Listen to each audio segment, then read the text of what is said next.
Tonight is Tuesday, January 26th. This is the Planning and Zoning Commission of Darien meeting. Tonight we have a public hearing and we also have a general meeting on our agenda. We're going to go into the general meeting first for hopefully no more than a half an hour, then go to the public hearing, which is related to an existing application, and then go back to the general meeting, time permitting. So I'm not sure if we need a motion, say from George, to rearrange the agenda in that order. I was thinking we should do that. Yeah. Hey, George. Thank you. We have a motion from George to rearrange. Jen's a second. All those commissioners in favor? Aye.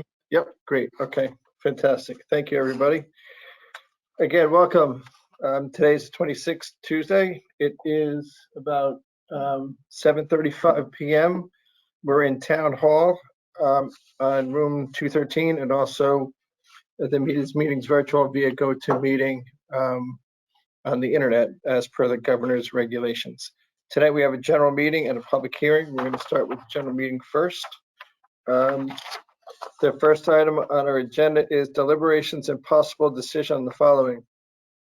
Coastal Site Plan Review number 351, Flood Damage Prevention Application number 403, Sanford and Deborah Rich, 26 Beach Drive. If you remember, this was a dock. That's a new dock being added to a house at the end of Beach Drive. The applicant was Attorney Michael Murray representing the client, and we have a draft resolution in our packet. I did not see anything that jumped out at me. Looking for other commissioners, see if there's any edits, comments, questions, scrivener's errors. George, did you catch anything first? I did not. I did not. No. Okay, so you're good to go. Yeah. Jen, Nope. We're good. you're good. Larry Warble or Jim Rand? There we go. Okay for me. Larry, you good? Good. Okay. Again, it's a straightforward application. We did have some comments from the public on this relative to other people who had docks. There's something else might come down the road, but our jurisdiction, if you remember, is really just to, I think it's 6x6 or 4x4 piece that's on the land. So I would entertain a motion to approve the resolution as submitted. Motion to approve resolution as submitted. Thank you, Jennifer. Second, Jim Rand. All those in favor? 4, 5. 5-0. Perfect. Got it. Awesome. Thank you, folks. Next item is that key push behind it? Next item on the agenda. Coastal Site Plan Review number 269B as in boy. Flood damage prevention application number 305A as in apple. Land filling and regrading application number 269B as a boy. Jonathan and Colleen Thompson at 32 Pasture Lane. If you remember, this is an existing house that's getting its driveway moved and a wall moved and made a little bit bigger. It's kind of sort of related to the next application, which is 34, where they're building a new house. We have a draft resolution in hand. We're doing 32, right? Yeah. Can you mute them, Fred, if you mind? All 100 senators serving as jurors were sworn in today. There's somebody marked owner. That's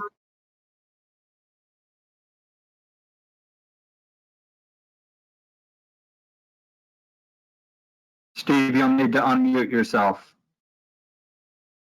Steve, you're muted. There we go. I'm back. Thank you.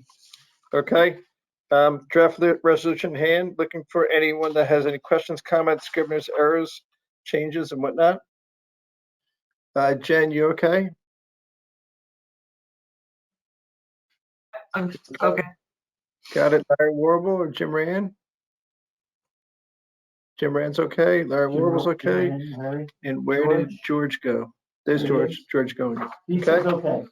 Looking for a motion to approve this resolution as submitted. Motion to approve this as submitted.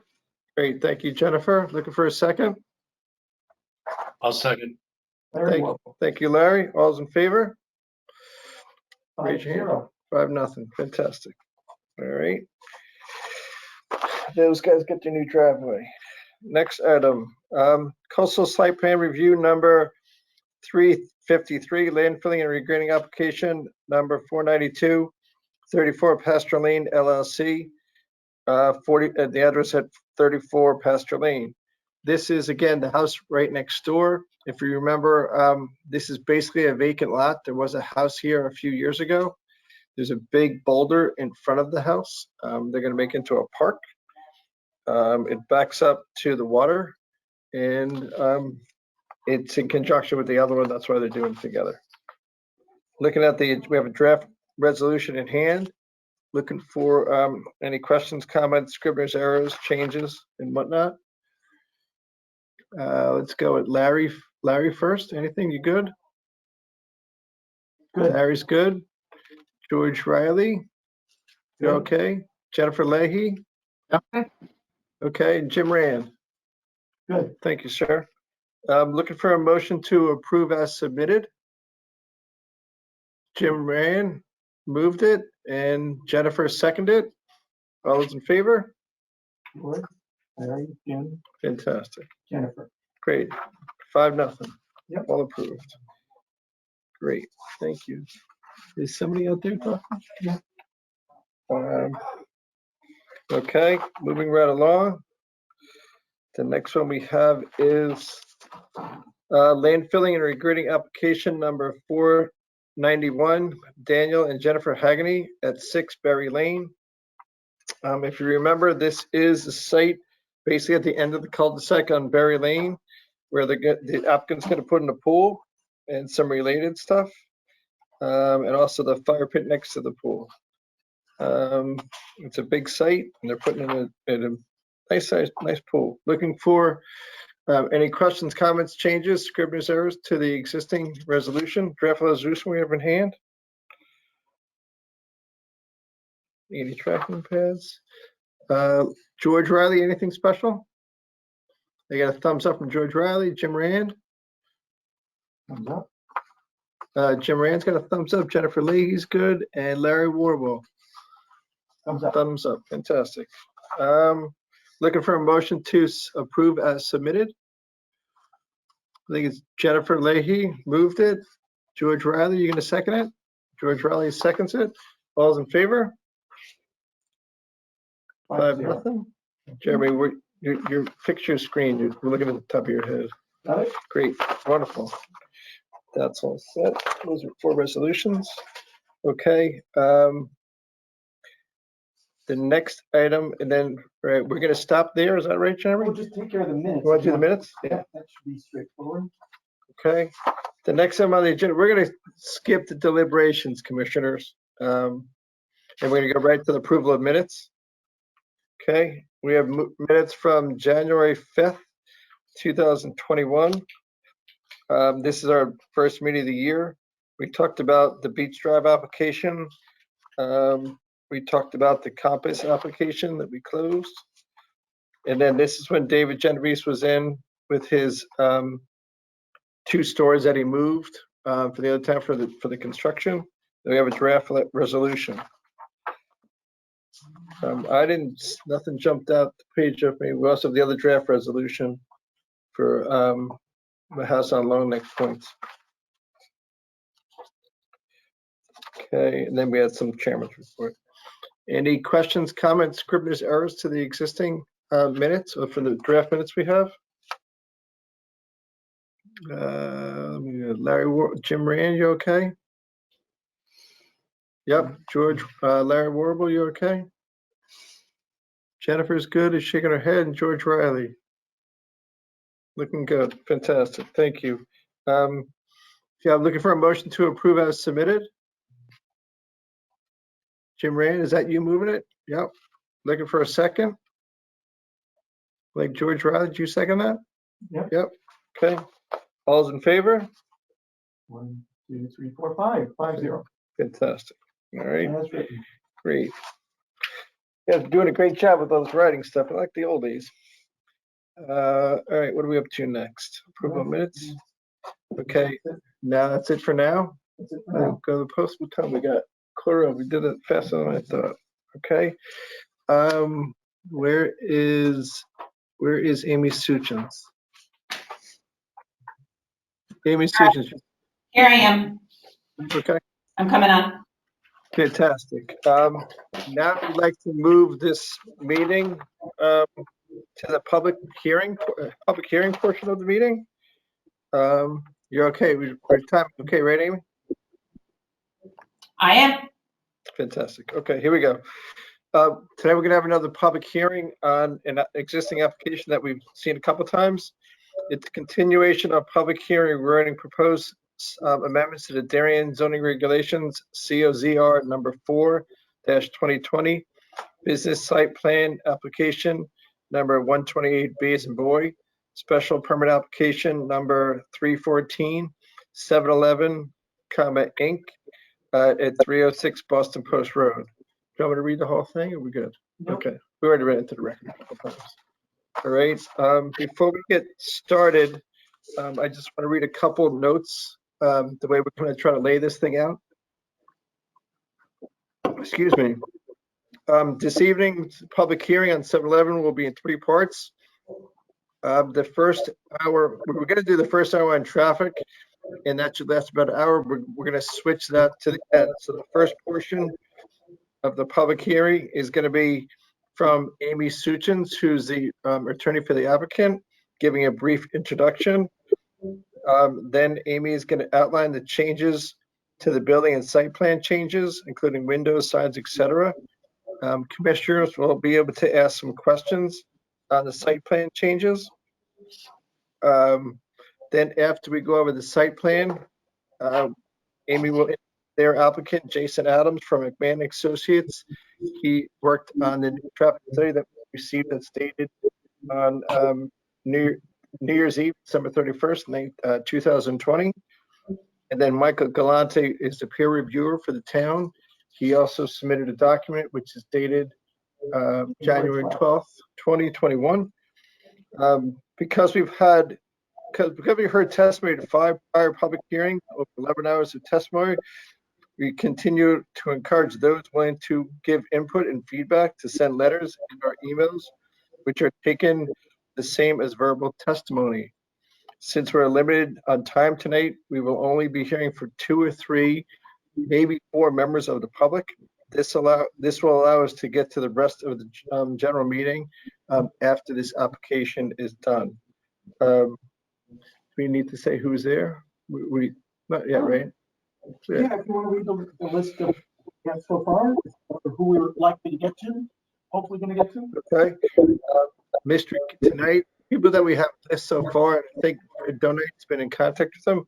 We have Mr. Kennedy, who submitted a PowerPoint presentation, which I assume Amy Suchins, the applicant, might have seen. Good, okay. Fantastic. Then we have another gentleman named Mr. Cipoletti, who would like to speak tonight. And then we have another person named Rob Levinson that would like to speak tonight. If there's time permitted, we can allow other people. But again, we suspect that we're going to have another hearing on this one, a public hearing, which is 2 weeks from today. Likely 1 week from today, February 2nd. Okay. So we should probably have another hearing on this application on February 2nd, which is 1 week from today. So with that said, Amy, the floor is yours. Please take it away. Great. Good evening, everyone. Amy Suchins, attorney for 711. With me tonight, I think a good portion of the call is our entire applicant team is available in the event there are commission questions.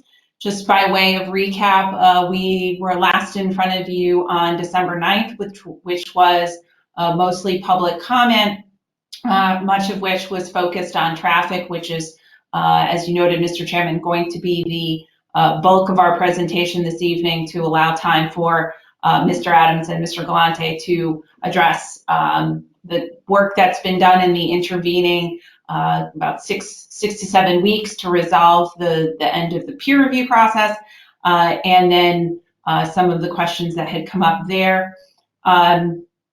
And then the other thing that we have done, as you noted, is there have been some revisions to the building and signage plan, as well as some minor just updates to the site layout plan, just to reflect what those changes are. So if I can just switch to screen sharing, I'll walk you through those quickly, and then we can turn it right over to Jason to talk about the traffic items. Okay, It's a short presentation on the building. right, Yeah. but I just want to make sure that we make it long enough so Gone Yeah, can get there. we can always go to public comment. Okay, If there are any commission questions, we can certainly address those about the changes we had. You know, the architect, our engineer, everybody's on the call, but I think they're relatively straightforward. And I do recognize that we're, you know, if Mr. Galante is not back because we're actually moving a little faster, happy to switch to the public and get those comments in as well. thank you. Sure. Let's see. I didn't read this paragraph. Well, that's So I think the biggest change that, and if you have any questions, like I said, James Owens is on the call, but in the interest of time, I just wanted to highlight these few things. So the biggest thing that we had for a comment from the commission members was to explore any options to make what had previously been some of the false windows on the front of the building into real windows. In fact, and we've tried to depict in the color scheme, the bulk of the north facade facing the fuel pumps and canopies have all been turned into true windows that look into the building, that allow anyone inside the store to look out. The other thing you'll notice is that we did remove the interior signage that had been shown for the 7-Eleven sign and the Raise the Roof sign that had been located in there.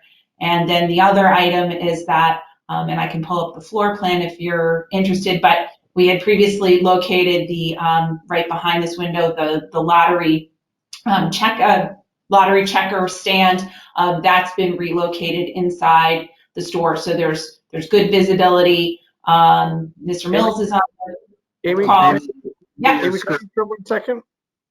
I'm sorry. Can I interrupt 1 second? Yes. Will you get to be screen sharing right now? Oh, I'm sorry. I thought it.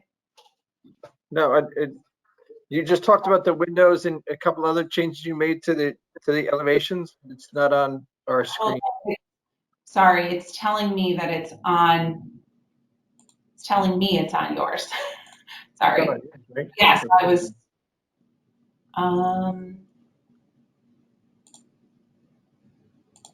Application window.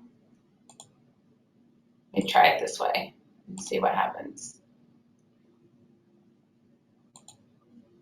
Can you see that? Yeah. Okay. Sorry about that.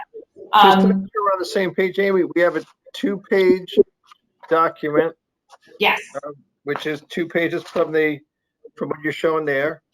correct. Then we have a Buller Engineering site layout plan. Correct. Then we And I have can- 7 pages from Cummings. Correct. Okay, great. We're on the same Yep. page. So just to reiterate, Whatever sorry document- about that. So just to reiterate, it's these windows along the front of the building as we've depicted in the different color scheme. These are now all true windows with, as I said, visibility looking in. The signs for 7-Eleven and Raise the Roost have been removed from those to ensure that there's no, there's clear sight lines out to the pumps or into the store. And then we also relocated the lottery stand that had been in the area, sort of looking into the building, just inside the door. That's been removed and relocated. I can pull up we do have a revised floor plan. I think just in the interest of time, the one thing that we didn't get to comment on at I think it was the conclusion of the meeting on November 24th, is that all of the fixtures interior to the building are movable. So in the event that there were any questions about visibility and that kind of thing, those are all on, they're not permanently attached with the exception of some of the refrigerator or the bathrooms, those kinds of things, but everything else interior is movable and could be accommodated if there are any other questions there. But so that's the major change to the front facade of the building. And then we also, in reviewing, once we had some preliminary feedback from this commission about the architecture of the building, we did slightly modify to lower the 7-Eleven wall sign. There is a pending variance request for the location of this sign. It's slightly high. We're allowed to have 15 feet, maximum of 15 feet, and we're currently at about 20, obviously for some of the architectural issues and others. We do think that that's the best location for the sign.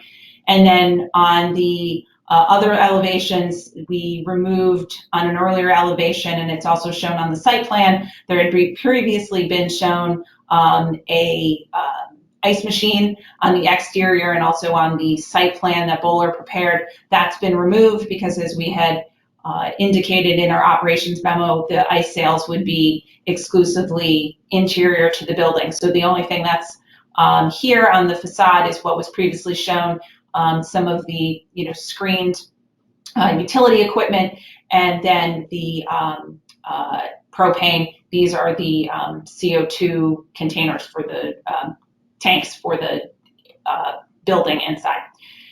So that's the overview on the building. With respect to the site layout plan, as I said, your screen switched to the Bowler plan, right? Yep, Yeah. sure did. Okay, just want to make sure. So same thing, we removed here the ice dispenser or machine location, and made some other minor notes to match the changes to the signs. So nothing on this plan substantively changed. There were just some notes, and so it was brought up to reflect what had otherwise changed on the other elevations. And then on the sign package, we have substantially reduced the signage. So as I said, we had indicated the wall sign, that's where it's located on A1. 19 square feet is an entirely conforming sign with respect to signage. We do have a pending variance request related to the 7-Eleven logo. The zoning regulations specify that there's no letter or logo that's allowed to be more than 26 inches in an automobile-oriented district. And so because of the design of the 7, the logo itself, the overall sign is approximately 5 feet. Each of the components of the sign, and I can scroll down to that detail, each of the components of the sign is less than 26 inches, but in total, the logo itself is obviously greater than 26 inches. So that's that was the variance request made to the, that's pending before the ZBA. And then with respect to the monument sign, we have, again, substantially reduced, again, no signage on the canopies, but had substantially reduced the monument sign. So at 30.6 square feet, the monument sign is now fully conforming to your regulations, but for the location of the fuel price being closer to the street than the fuel canopy. So the 7-Eleven sign and the roof sign in combination are just under 20 square feet, and it's approximately, I think, 17 and a half, and then the fuel price sign is just under the allowed 12 square feet for a fuel price sign. And so the only thing that requires a variance is to have this sign, this fuel price sign, co-located closer to the street. So we've, going back to where we were at the beginning of this application package, we've been able to reduce the signage by almost half. We had started out, if you remember, at approximately 48 square feet for the signage plus a slightly larger fuel price sign. And so we're down to, as I said, a total of 30.6 square feet for all of this signage. So that is the, oh, sorry. With And then- regard to where it's located on the site plan, which is item M, that needs a variance or no? For gas price. Yes, so so right here back on the site plan, the monument sign is here. The monument sign with respect to the 7-Eleven logo and the roost is in a conforming location. The fact that we have the fuel price sign closer to the street than the canopy requires a variance. So under your regulations with respect to the fuel price sign, generally the fuel price sign would need to be at the canopy or behind, we've asked for a variance with respect to that. And frankly, it's the location of this monument sign is actually almost exactly the same distance from the street as the mobile station across the street. So that's the pending variance request with respect to the monument sign. And so these were updated to reflect the smaller 30 square foot combined monument sign. So the monument site is 30.6 square feet, and then the fuel price is 12 square feet. So It's actually 30.6 square feet combined. So the fuel price sign itself is just under 12 square feet, which is what it's allowed to be. It's about 11.6 or so. And then the roost, the basic math, 4 feet times 11 inches, it's, I think it's 48.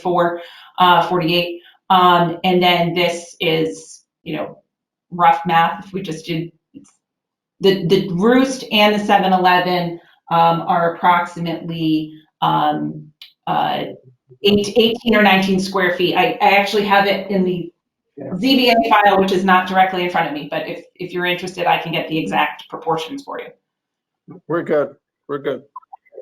So like I said, the only thing that we need and frankly the same issue comes up with this portion of the monument sign, that this obviously in its entirety exceeds 26 inches, but the overall square footage is within your requirement. And frankly, that's one of the arguments with respect to our hardship has to do with the limitation on the signage because of the nature of the logo.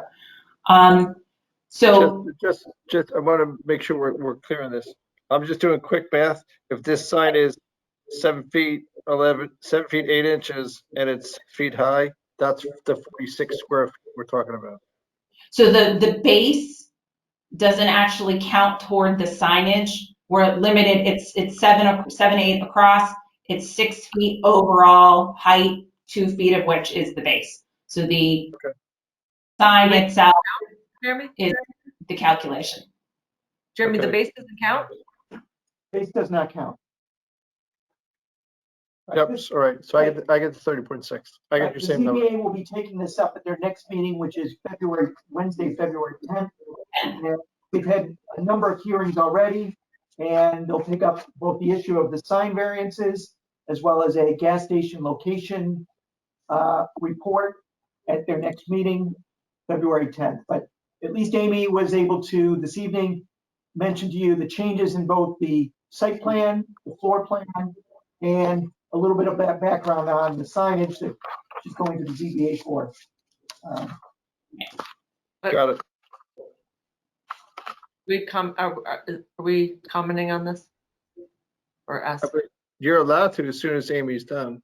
Sure. I have nothing else. I was just going to ask if anybody had specific questions on any of the revisions. Great. So Go ahead. Jen. So, Amy, or Attorney Suchins, so I just, not Okay. the obvious question, but if you know what we allow, right?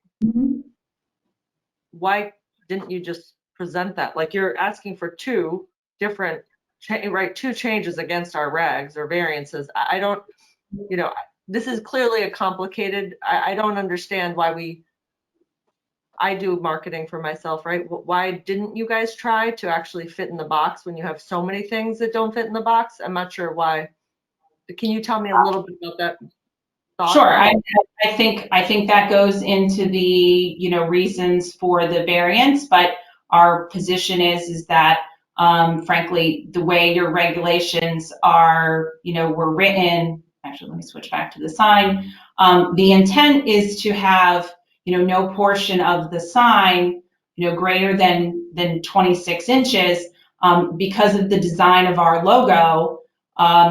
We couldn't have a logo with, if we had a logo that was compliant with your regulations, our sign would be approximately 4 square feet.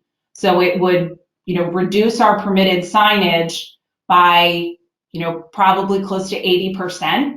And frankly, that's part of the argument for a hardship, that your regulations applied to our property are different than, for example, if you think about like the Chipotle logo is a good one, where the Chipotle pepper is at one end of the sign, and then the Chipotle word. If you think about Shake Shack, their burger is next to their words. Our logo is just such a design that the literal interpretation of your regulations applies to us quite differently than I think was intended, given how much signage is otherwise allowed. And then with respect to the location of the fuel canopy, I think, the fuel price sign, same thing, that unlike, and I just want to turn to our site plan, unlike many of the other properties along the Boston Post Road, our property. It's Oh, on sorry. our screen if you wanted it to be. Yeah, I mean, sorry. this the Cummings one is the best. Yep, let me go right back to that.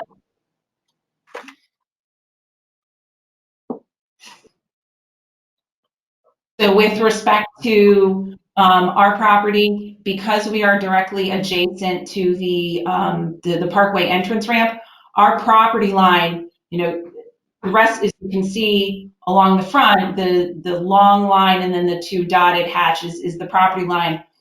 Our property line actually comes back quite extensively because of the DOT taking line. And so our request for variance is quite similar to the mobile station across the street. And we've asked for 5 feet back from the property line. Practically speaking, it's 12 feet back from the edge of curb. And again, I've gone back through your regulation amendment back in 2018.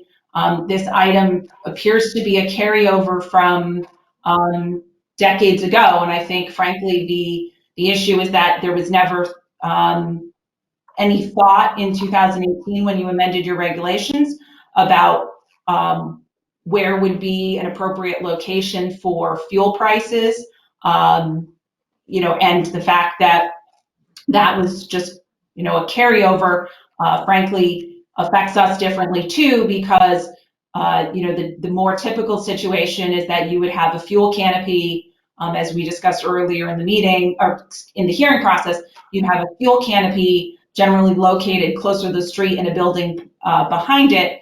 Again, because of our property line and the taking line, that's not something that we can accommodate here. And so that's basically the basis for the variance request. That's a ZBA question too, Jen. So those guys can, if they decide, they decide. But it's your point's well taken. And we spent a lot of time in 2018. I don't think there was many things we didn't think about. It's just a different site, but I appreciate the extra explanation. Yeah, and certainly I went back through your regulations from 2018 and the various drafts that Planometrics and others, you had some materials and that sort of thing. And this was not one of the things. There was certainly discussion of the fuel price with respect to the overall size of the sign, but there was no discussion that I could find related to the location. And so that appears to predate your amendments in 2018. Okay. Any other commissioners have questions? And Amy, just for the record, your screen is, you're sharing a screen of a screen. Okay, sorry. Which is fine. It's done no harm, no foul. Nope. Larry, Jim, George, any questions at this point? George is saying no. Larry has a question. Larry, you got a question? Go ahead, sir.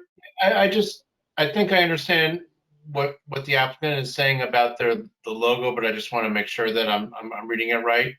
I think what you're essentially saying is that if the 7 in the 7-Eleven were actually one continuous 7, not made up of 3 different elements, that it would fit somewhat within the regulations, but since it's made up of, but since it's made up of actually 4, like each one of those separate pieces has to, well, let me just ask, are you saying that if it was just one 7, it could be much larger than the kind of 4 pieces put together?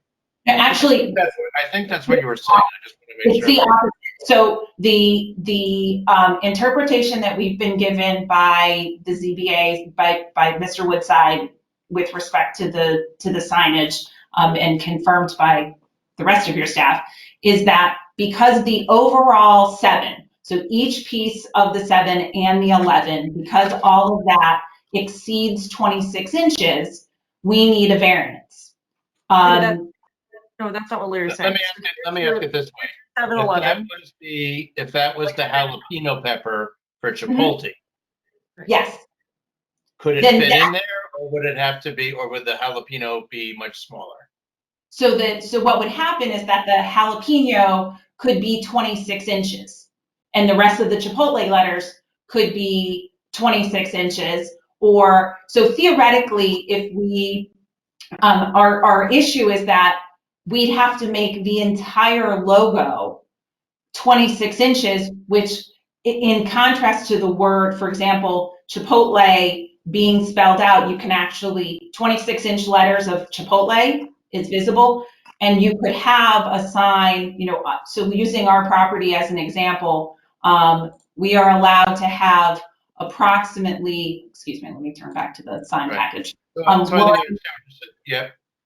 Yes. Just going. So I think what you're saying is, because there's so many elements of your logo, to make Correct. it 26 inches, it becomes Approximately for your purpose. 5 square feet, rather than If being your logo were designed more of a long word, say a Correct. 7 with the 11 next to it, it might be less of an issue if that was what the branding people at 7-Eleven wanted. Like on Correct. the app, like on your app, like how it is on your app. Right? I'll admit I haven't looked to see the wording on the app other than the logo. Yeah, no, it's just like this. So it's just one long word. I just wanted to make sure, because that's, Larry, that's exactly what I was thinking. Yeah. Okay. I understand. I understand your request now. Thank you. Yeah.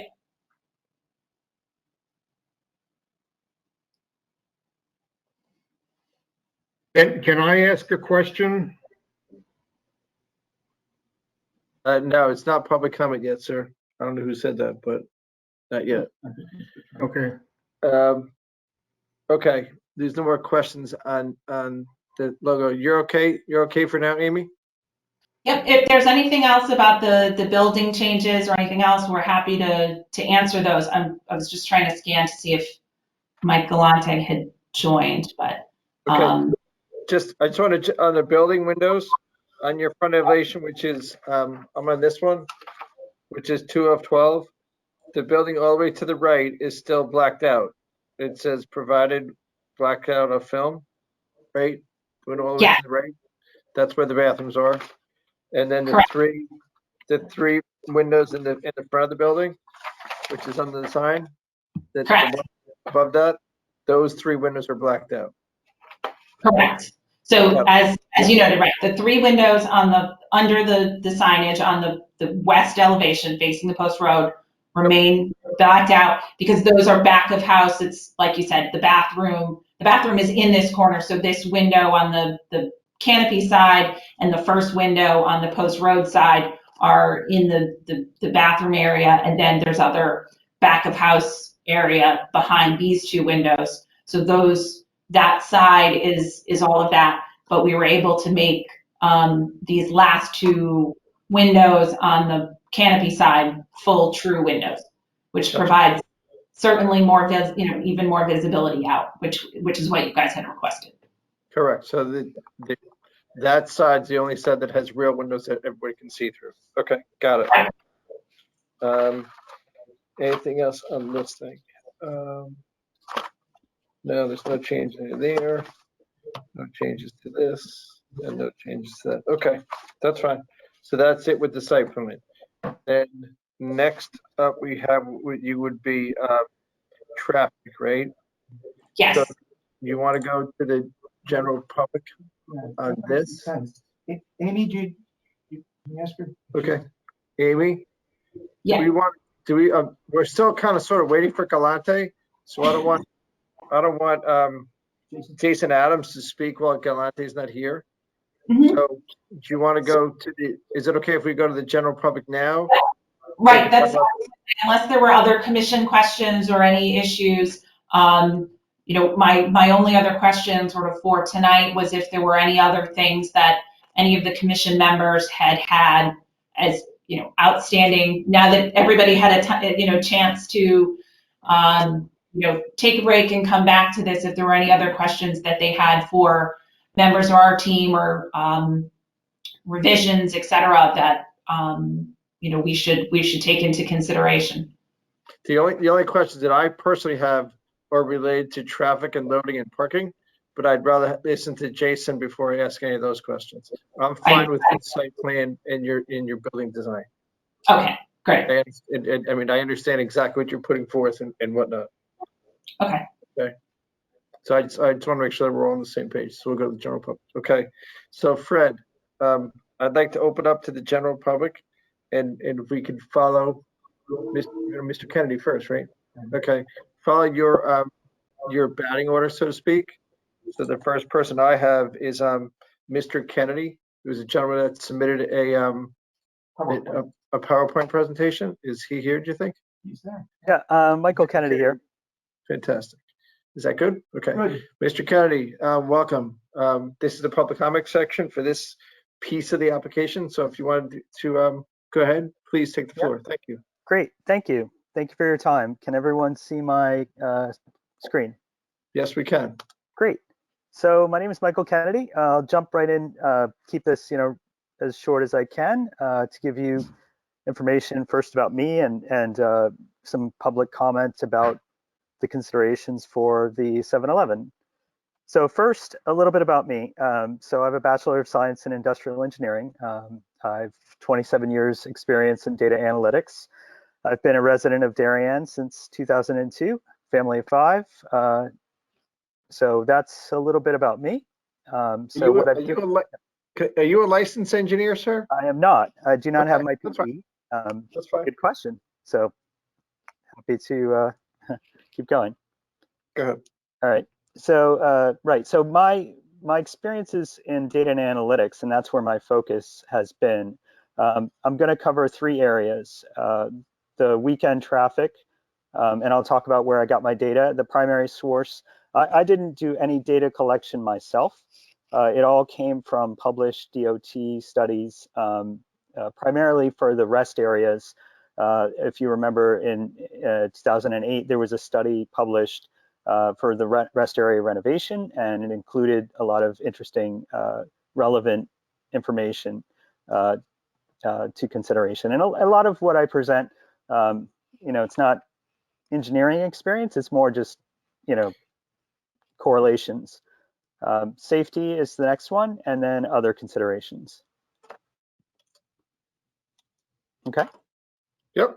All right. So first of all, looking at the published study in by the DOT about the rest areas, one of the things that the study has noticed was the peak weekend hours. So when this study, evaluated, well, where are the largest volumes of traffic?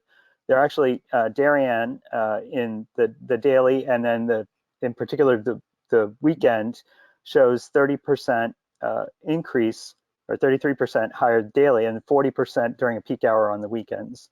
So that was notable to me, given that as noted in the two studies, the combined weekday morning and weekday afternoon peak volume traffic was what was included in the study, and they further note that typically a development of this size would include Saturday conditions, but there weren't accommodations for these increases in the studies that as published. Okay. Yep. So the peak in particular, as you can see, the peak was Saturday noon and Sunday 6 p.m. For the northbound and southbound directional traffic. So moving on. So if we take that information and apply it to the studies that were published, you can see that originally we had and the first part of this is exactly from the study as published by the traffic engineers, civil engineers, which was the estimate of 346 weekday total of 346 cars. If we take that number and apply the same logic of saying we're going to see a surge on the weekend, which I think even everyone who lives in the town can say weekend surge is quite high. It's an additional 40% on top of that, gives us 484 cars, which is an additional 315. It's fairly staggering in that it's 187% increase from what we're seeing in Dutchess today, right? So the current Dutchess peak is 169. If we add the this 30% on top of the 346, you get 187%, or 3 times the volume from what you see in Dutchess. Any questions about the math or how I'm coming up with the logic? We're good. Okay, good. All right, so moving along. So this is really to try to say, why is this relevant? So where are the volumes the highest? And the highest daily volume of the traffic study, again, this is the same report, is along our corridor, a little section of 95 with the 35,000 vehicles per day is what we're seeing. So we're taking one of the highest volumes, or the highest section of 95, and channeling it onto the 2 lanes of travel, 1 lane each way. So making a very hazardous set of intersections even more dangerous. And you can see, these are pictures directly off of Google Maps. You can see the queue of traffic waiting to get into Dutchess. This is going to get worse. It'll be, 3 times the traffic. Okay. Yep. So, right. So safety is one thing. This is something, as I was looking into, how, what's the correlation between, traffic intensity and volume and, accidents. It's a nonlinear effect. It basically means that if you double the traffic, you're not necessarily going to double the accidents. It'll be higher, right? So the incident rates will grow in some cases exponentially. So if we increase the volume by 187%, or triple the volume of traffic, it won't be triple the volume of potential accidents or danger of accident. It'll be much higher. And I don't have the simulation. And again, this is where traffic engineers, it's imperative that we include these numbers in the traffic study because of the this rate of increase. I'm not ready to say, okay, well it's higher, but we don't know how much higher. With that volume of increase, because it is so great, it is significant. Any questions about this one? Yeah, we're good. Okay. All right, so the other thing I wanted to talk about is the impact of the accidents themselves on the volume, right, of traffic. So something I didn't see in the study necessarily was at times, when there are accidents on the post road, how does that impact the higher risk of accidents or the volume? Alone there are 433, and again, this is coming straight from the DOT sites to say, there are 433 accidents in Darien alone on the post road, or 95, which is 8 a week. So I think, for those of you that live in Darien, whenever there's an accident on the post road or 95, it increases the flow and the intensity of the traffic. And I think this is an important factor to consider as well. So, not just the 187% increase, but also what will the flow be like as we see accidents? Okay. The other thing is pedestrians, right? So I think, we all know that during the weekends, the town swells. We have 22,000 approximately people. And I think, bicycle safety, foot traffic, and even 7-Eleven, when they have, 7-Eleven sales events, July 11th or 7-Eleven day, they've had an uptick, published reports of 51% increase in foot traffic. Where's the safety around that? How will that affect the crosswalks? How will that affect the volume on the sidewalks? I think these are important considerations at the weekend, not during the weekday, because I think safety is, of pedestrians and bicycles are an important factor to study. Okay. All right. Right. So comparison to other traffic studies in Darien. So I thought, okay, well, maybe we have all the information we need. And I did research looking for, well, what other projects were there in Darien? So Heights redevelopment in particular did significant study on the weekend. They even quote, the study analysis focuses on the weekend, weekday morning, Friday weekday afternoon, and Saturday midday peak hours. So even that study for the Heights redevelopment acknowledges that those are the peak times. That's essential to know what's going on. Trader Joe's, we know the parking lot on Saturday. Good Wives. These are all, Trader Joe's is 21% higher on Saturday. So it's not just rest area and isolation, that's on 95. It's only half a mile away from our site. Trader Joe's 100% utilization of the parking lot on Saturdays. And that goes to overflow. So I think, the weekend is relevant here. That's my message. It wasn't studied and it's going to generate significant flow. The other thing is, it's going to be, 40% higher on the weekend. That's additional fuel consumption. So that means, of the, tanks and the store supplies, there'll be additional deliveries that are required. Those are not considered. If we acknowledge that it's 40% higher at peak, what does that do to the fuel supply? How many more truck deliveries are there? What's the wear on the post road? What are trucks, that they're actually getting serviced going to do to the traffic volumes? All of those things I think are extremely critical for the safety of the site. Okay. Right, so just looking at the intersection itself, right? So we have, CT Transit has the bus schedule every 20 minutes. There's a stop of the bus on the in front of the site. I didn't see that in the study. I think that's relevant. How does traffic back up onto 95? As you can see, this is a picture of the unsignalized median, and traffic backs up. It's a one lane marked road, and I think we know that it becomes 2 by default because of the volume today. Adding the additional traffic flow 3 times, it's going to get extremely busy. And what about crossing guards? Do we have to hire crossing guards to help manage students crossing the street? I think the left turn is a big consideration. Like why did Trader Joe's change now given the 40% increase? I think this is important. The GPS rerouting.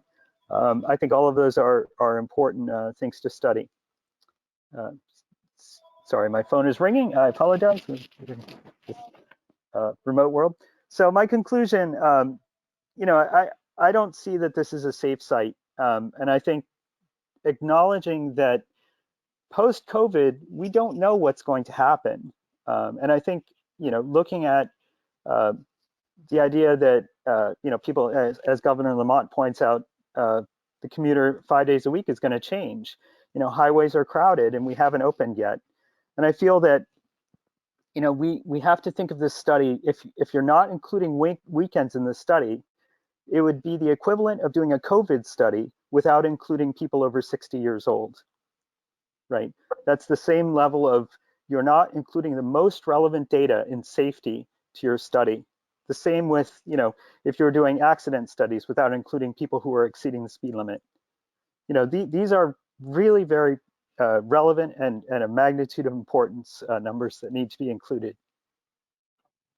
And just to talk about the service offerings, I think we look at like beer and wine sales and you know, pancakes and flour and whole pizzas and delivery. We have to think of the delivery traffic. So if 7-Eleven will deliver their food, what does that do to the traffic? You know, I saw bacon and milk and bread. So I think we're talking about a larger thing than just a you know, consumed on site gas station. All right, so these are my references. You know, feel free to have a look. Happy to take any questions. Yeah, we're good. Thank you. Nice, good research, good stuff. You pulled something together. Well, the other thing I would note is that there's going to be no beer or wine sold. Oh, good. But that's Okay, just that's good to know. Yeah, that's, I noted that this was typical, right? Typical super convenience market. That's fine. That's right? fine. So this is what I found when I looked at what does 7-Eleven sell. Great, thank you. Mr. Chairman, it's Amy Suchins. I just have one or two quick questions for Mr. Kennedy. Sure, go ahead. Certainly. Mr. Kennedy, you said at the beginning you are not a licensed engineer. Is that correct? That's my professional license. That is correct. Okay. And then do you have any expertise in conducting traffic studies or traffic analyses over the course of your career? So I have done operations research in production management. I work in data and analytics. So I have not looked at traffic. However, the volume of data and the type of analytics, which I don't want to get into today, that I deal with on a daily basis is similar in a lot of respects because of the volume and the behavior and the statistical patterns. Okay, but you've not done any traffic studies or traffic analyses as part of your work, correct? I've done, as I indicated, I have done data analytics in a field that I'm represents asking specifically about traffic. Yeah, so I answered that. You didn't, but so I said I have not done traffic studies. However, I have done studies of data. That's what I want to know. And then in any of your, do you have any basis to for an understanding of any differentiation between interstate highway analyses and local or state road analyses? Do you have any expertise in that? Right. So back to your question. Right. Now, I don't. Let me answer. Finish my question, Mr. Kennedy. Oh, please. Asking, over the course of your career, other than this presentation, have you done any of that type of work? Let me answer that. I have done statistical analysis on very large data sets similar to the type of data that occurs in traffic patterns. However, I have not studied traffic other than my own experience and my, like I said, 27 years of data and analytics, as well as my degree in industrial engineering, which suggests that anecdotally, if I look at this from a logical perspective, so going back to people who do have this experience, I was able to find that they do study the weekends. So looking at other Darien, almost all of them, there were more than a dozen studies in Darien where they explicitly looked at weekend traffic. So my question is not, well, what is my analysis? Why do others study weekends? Like, what's the importance of weekends? And we could see even the DOT studies. I'm not generating these numbers myself. These are from reputable sources. I'm pulling data directly from the source. I'm not generating these statistics. These statistics are coming from the source. That 30% increase on the weekend, that's not my number, right? The traffic, the Trader Joe's 100% increase and 21%, 100% utilization, 21% higher on, on the weekend. That's not my number. That's published. This is public information. I'm merely using public information and presenting it to this committee. So I'm not saying, hey, I'm a traffic engineer. I'm saying, hey, I recognize there are similar patterns with other studies that experts have done. And these are those studies. So if you can tell me that. So Mr. Kennedy, I think you've acknowledged what I asked, which is you're not a traffic engineer. And with that, Mr. Mulvaney, I see that Mr. Galante joined, so I think we can turn it over to our traffic engineer to talk about some of the issues that Mr. Kennedy and raised and were items in the traffic analyses. Fantastic. Yeah, thanks, Amy. No, understood. Mr. Kennedy, thank you for your presentation. We're going to segue away from public comment now and get back to the agenda as drafted. Amy Suchin, the floor is yours again. Would you like to introduce your traffic engineer? Yep, Jason Adams, where did oh, there he is. I'll turn it over to Jason to give an update. Thank you. Great, thanks, Amy. Good evening. If I could share my screen here. Let's see. Jason, if you could just say your name and qualifications for the record, that'd be great. Sure. Jason Adams. I am a traffic engineer with McMahon Associates, and we were hired to review the impacts of the project. Thank you. And we have your most recent report that's dated December 31st, 2020. It says received January 13th. Is there a reason for that? That's when we received it. Oh, okay. So it was dated December 31st, 2020, and then we received it in our office on December 13th. This one, I guess we're going to go over, right? Yep. Yes. Okay. So yes, if I may, I have over 20 years of experience as a traffic engineer. I am a registered professional engineer in the state of Connecticut. I've been a professional engineer since 2006, also a registered professional traffic operations engineer through the Institute of Transportation Engineers. My firm and myself work on behalf of state departments of transportation, municipalities, as well as private development projects. Since our last discussion, as you mentioned, Mr. Chairman, we submitted an updated traffic analysis at the end of last year. All of the traffic volumes included in that were factored to reflect pre-COVID conditions. We've had a number of discussions with your peer reviewer, Mr. Galante, and I would just go on record as saying he has completed a very thorough peer review of our work. We certainly appreciated his input, and you are most definitely in good hands with him acting on your behalf. The selected study area was agreed upon with the peer reviewer, as has been previously gone over. That study area focused on the site driveway, the interchange with I-95 southbound just to the north of the site, and as was requested by this group, we added in the intersection with Birch Road. The study included updated 2022 traffic volumes, which include all known developments and the Darien crossing occupancy. And as part of the analysis, we updated the trip distribution, which was agreed upon by your peer reviewer, as well as the project trip generation. So we feel all the numbers presented in that traffic impact study have been reviewed and have been agreed upon by both ourselves and your traffic engineering peer reviewer. Just to summarize the project, we feel this project site is best served by two exiting lanes, a left turn lane and a right turn lane that will assist in managing on-site vehicle queues. And just to remind everyone that this project, should it be approved, locally will still need to be approved by the Connecticut Department of Transportation. We will still need an encroachment permit, so everything that we're presenting to you and all of the traffic information we have compiled would still need to be reviewed by the state before the project would receive permission to build a project and access the state highway.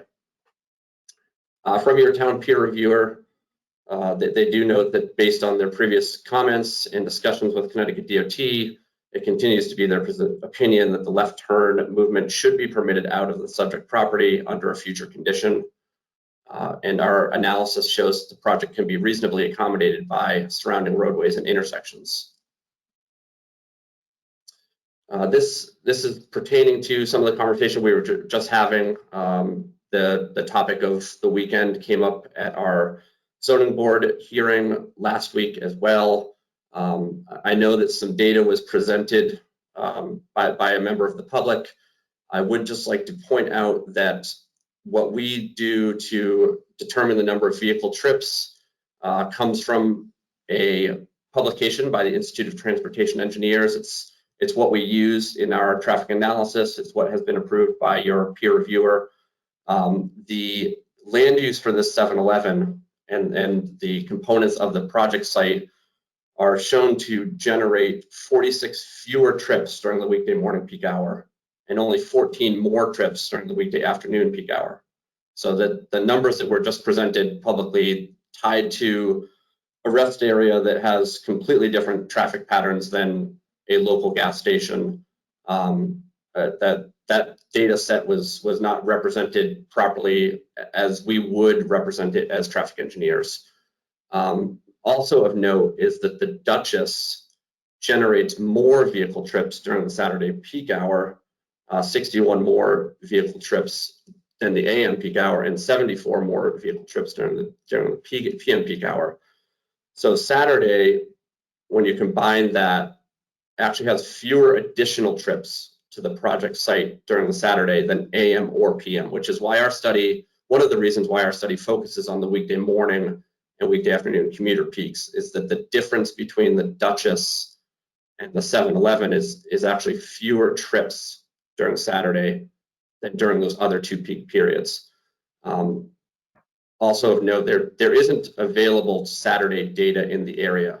If this was a non-COVID time and data was available, it may have been a consideration. Not all of our studies that deal with this type of land use do look at Saturday. There are some that look at Saturdays, but we've had a number of projects that have been approved through municipalities and through the Connecticut Department of Transportation that only focus on the weekday morning and weekday afternoon peak period. So it's not abnormal, and we're not able, given the current conditions, to study Saturday. But I do want to just make a point that this site is not going to be busier on Saturday, and the data presented by the member of the public there is not representative of what we would expect as traffic engineering professionals for the site.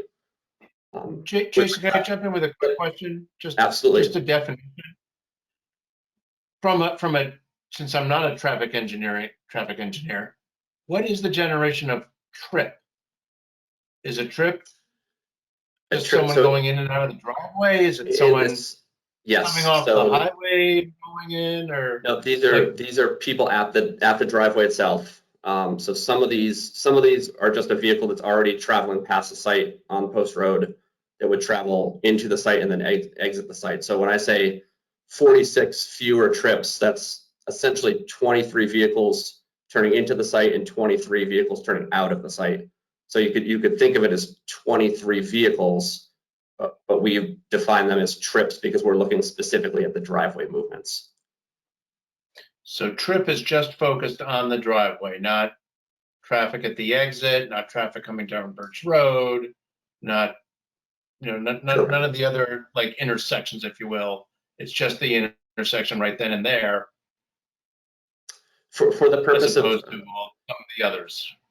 Right, and I believe we went into this a little bit at our last hearing, but the trips at the driveway are comprised of new trips, which is a vehicle that's traveling just to the site in question. So someone leaves their house just to come to 7-Eleven and returns to their house, or someone comes off of I-95 to come to a 7-Eleven, returns to I-95, that is considered to be a new trip versus a pass-by trip, which is someone on their way to work, they've left their house, they enter to get gas, and then they continue on their way to work. So it's a trip that was already traveling past, and that's a pass-by trip. Okay, So no, I just wanted to make sure I understood what you meant by trip. So thank you. That you answered my question. Great.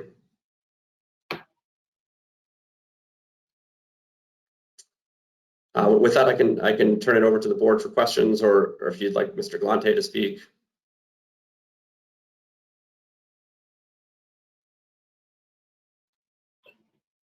Jason, are you planning to go through this report that the one we received with kind of, all these sites as well too, or? I can. I didn't know how much detail you wanted me to go into. I had originally planned to cede the floor early because I knew that we had a time constraint with Mr. Galante. If that is no longer the case and you'd like me to walk through more specifics, I'm happy to do so. Or if there are already questions that anyone has. If you don't mind, Jason, I'd like you to do a little bit of before and after. Correct if I'm wrong, Mike. You can nod your head or give me a thumbs up. Mike's time constraint is passed. That's right. I'm here from yours for the night. Yeah, so he's passed. You did a brand new study. I'm not gonna say brand new study. You did a whole nother detailed study with a bunch of stuff. Some good new exhibits. And I'm just trying to figure out, and I know Michael's gonna comment, and you guys had a lot of back and forth, but if you don't mind, just taking us time to walk through what material changes you think there were. Sure. When I was submitted in like October. This one. Is that fair? Okay. Yep. Is that okay, Amy? Amy, that's okay, right? And she's saying yes. Sorry, yes, I was on mute. I mean, this is really, really important, and I would like to make sure that you have your full time to explain it to us, and then Mr. Galante can explain it again to us. Yeah, and that's, like Jason said, we had tried to be short because we thought we were going to be at the beginning, so. Yeah, we shuffled the deck to accommodate everybody. And then there's, just before we move on, if you don't mind 1 second, relative to this letter, does these guys have this letter? Okay. Amy, just before we unleash Jason again, at some point in time, are you going to want to comment on the legal traffic authorities letter that's dated? Right, we just got that this afternoon, so frankly, we need an opportunity to review it. I think some of the issues might be discussed, but a specific response, we just needed, we'll do next week. That's what, it's your call. It's your application. Okay. Sorry, Jason. Back to you. Not a problem. So as you may remember, we used data originally from a 2016 Connecticut DOT study, and then we added in the intersection of Birch Road, which we counted in October of last year. One part of the focus with our traffic volumes was balancing the new Birch Road counts to match a pre-COVID condition. So we blended the volume set from the Birch Road count with the volume set from 2016. That was a Connecticut DOT count, using a growth rate established in connection with Connecticut DOT. So step one was establishing an existing traffic volume set that everyone was in agreement. I think I can speak for Mr. Galante and say that he and his group was in agreement with that. We know that Connecticut DOT was also in agreement with that. From there, we forecasted future volumes. We had discussions with the town about known developments. We had identified a growth rate of 0.6% per year, which we rounded up to 1% per year. So 2 years of growth at that. And that is considered to include all of the known developments, and knowing that Darien Crossing right now is not fully occupied, it would be considered to include the vacancy being removed from that building as well. So that establishes what we call our background traffic volume set for 2022. A lot of the focus of our update was on the vehicle trips generated by our project site and how those vehicle trips were distributed to the roadway network. So some of that conversation we were just going through in terms of pass-by trips and new vehicle trips or primary vehicle trips. But we revised through conversation with Mr. Galante the trip distribution. So the primary, the new vehicle trips are based on existing traffic volumes on the roadway, and then the pass-by vehicle trips are more reflective of how vehicles would conveniently enter and exit the site. So we put that all together, shared that as an exhibit, as an interim exhibit with your peer reviewer to make sure we were all on the same page. And then do you have a question? Yeah, before you move on from this point, and I know you and Michael Galante, and I think I speak for him because I read his report. Can you just give me your explanation of why Richmond Drive did not have to be included? Yeah, I know he agrees with you, but I think he agrees with you. But right. Yeah, a project of this size, certainly you're going to look at the project access, every access point of the project. This project, in the way that the trips are going to be distributed, the majority of trips would be expected to go to the north, so either onto I-95 south or continuing north. But once they've passed through the interchange, when you consider how many of the vehicle trips are pass-by trips, there isn't nearly the impact on the roadway system the further you get from the site itself. So the further from the site, the fewer new additional trips you would see that are related to this project. And we had a conversation as soon as we started this project with Connecticut DOT to understand where they felt the project impacts would be focused on. So that study area was established also in concert with the state. We are sensitive to the number of residents in the area, and that is why we added in Birch Road. It was a specific request. I think a roadway such as Birch Road, which has a fair number of vehicle trips, but it isn't a very heavy number. It's not hundreds and hundreds of vehicles turning from it in an hour.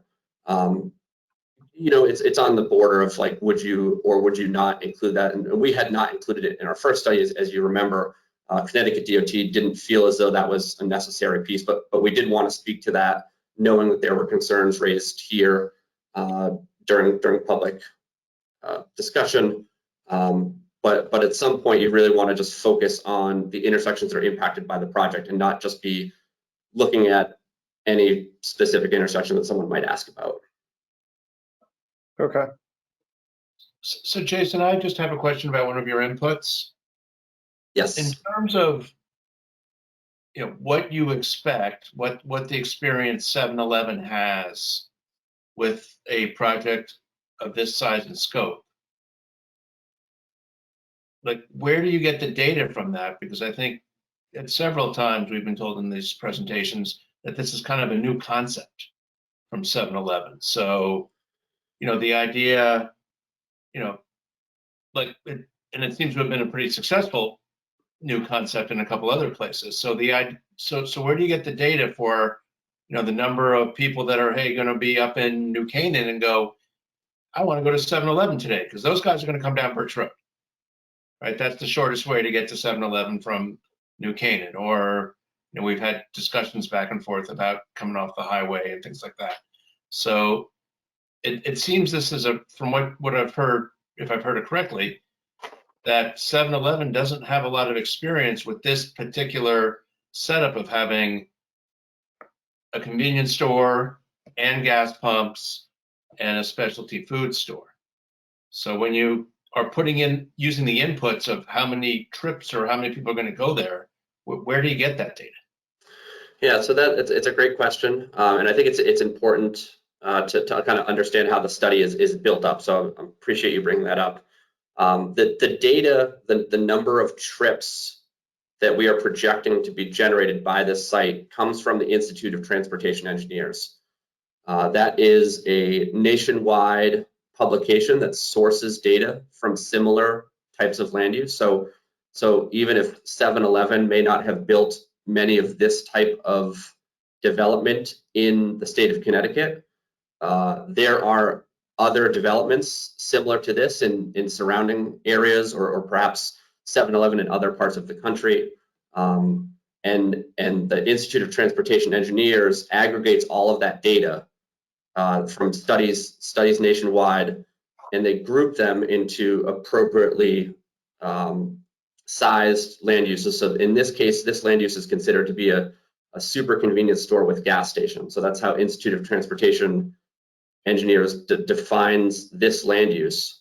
And using the size of this land use, we're able to, as best we can, and you know, we don't have a crystal ball. I can't guarantee you that a certain number of vehicles are going to turn right or turn left.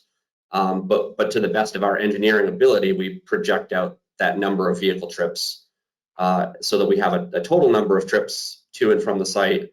And then we distribute those vehicle trips based on, as I was saying, existing traffic volume patterns, understanding of driver behaviors, you know, such that I think a vehicle is more likely to want to turn right from a site than it is to turn left during a busy traffic time.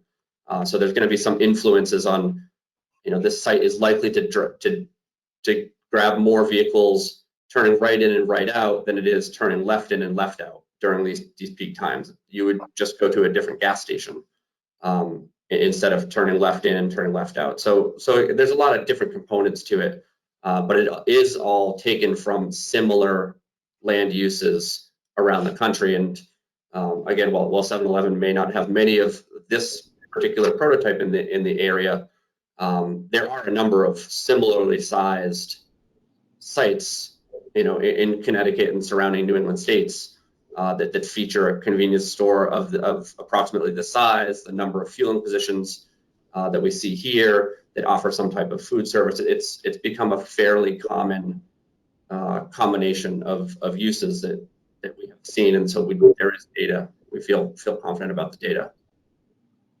Right. Mr. Warble, I think just to follow up on that, because I think at one point during the hearing, there was some public comment, and then I was also explaining the store. As Jason alluded to, the format of the store is frankly similar to you know, what you might see in more modern gas and convenience stores around here. I think if you go into a relatively new Cumberland Farms, it's the same kind of idea. There's some sort of, you know, fresh food case. There's proprietary food, whether it's pizza or hot dogs or, you know, a Slurpee knockoff at a different location. And that the sort of unique nature of this is that it's a corporate-owned store. There really aren't many of those here in New England. They've been franchises to date. And there was a representation from the public about the success of some of our other format stores. And just as a reminder, the stores that were previously cited in the public presentation were urban format stores that had been more successful. So something, you know, like you would find in Dallas or Manhattan, or, you know, a more urban, frankly, closer to a, you know, downtown Sanford type suburban type setting like you would see here. So I think you know, the nature of the store is consistent with what Jason's explaining, is the you know, covered by the ITE code. It's the fact that this is a different ownership structure, and the fact that it's being owned by the corporate entity, not a franchise. So just to make sure, so I just heard two things. So let me just make sure I understand it. So if the data is coming from the ITE, then 7-Eleven specific experience isn't represented in the numbers because it's coming from something broader. And I understand that, you know, there's art data, you know, there's an art and science to all of this. I very much appreciate that.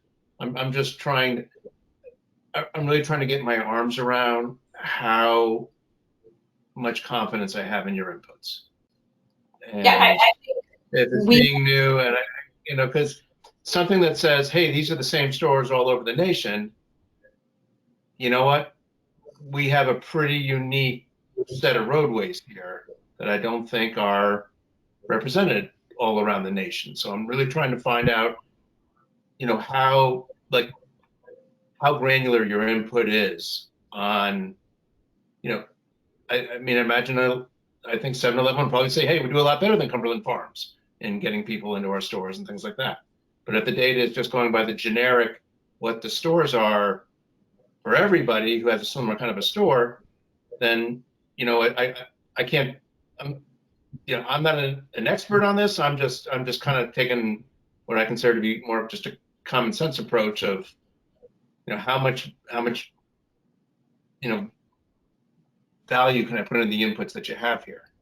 Right. Going into the model, which, Sure. I think Mr. Galante and Mr. Adams can talk to some of the details, but sort of broadly, I think, as a slightly more familiar but still layman, the first level answer is that the ITE provides a model, provides generation, and then frankly it comes down to the nuance and the science involves looking at this particular site, the intersection, and Mr. Galante and Mr. Adams' experience. And frankly, it's part of why you as a town and a commission hire a peer review, because Jason does his work.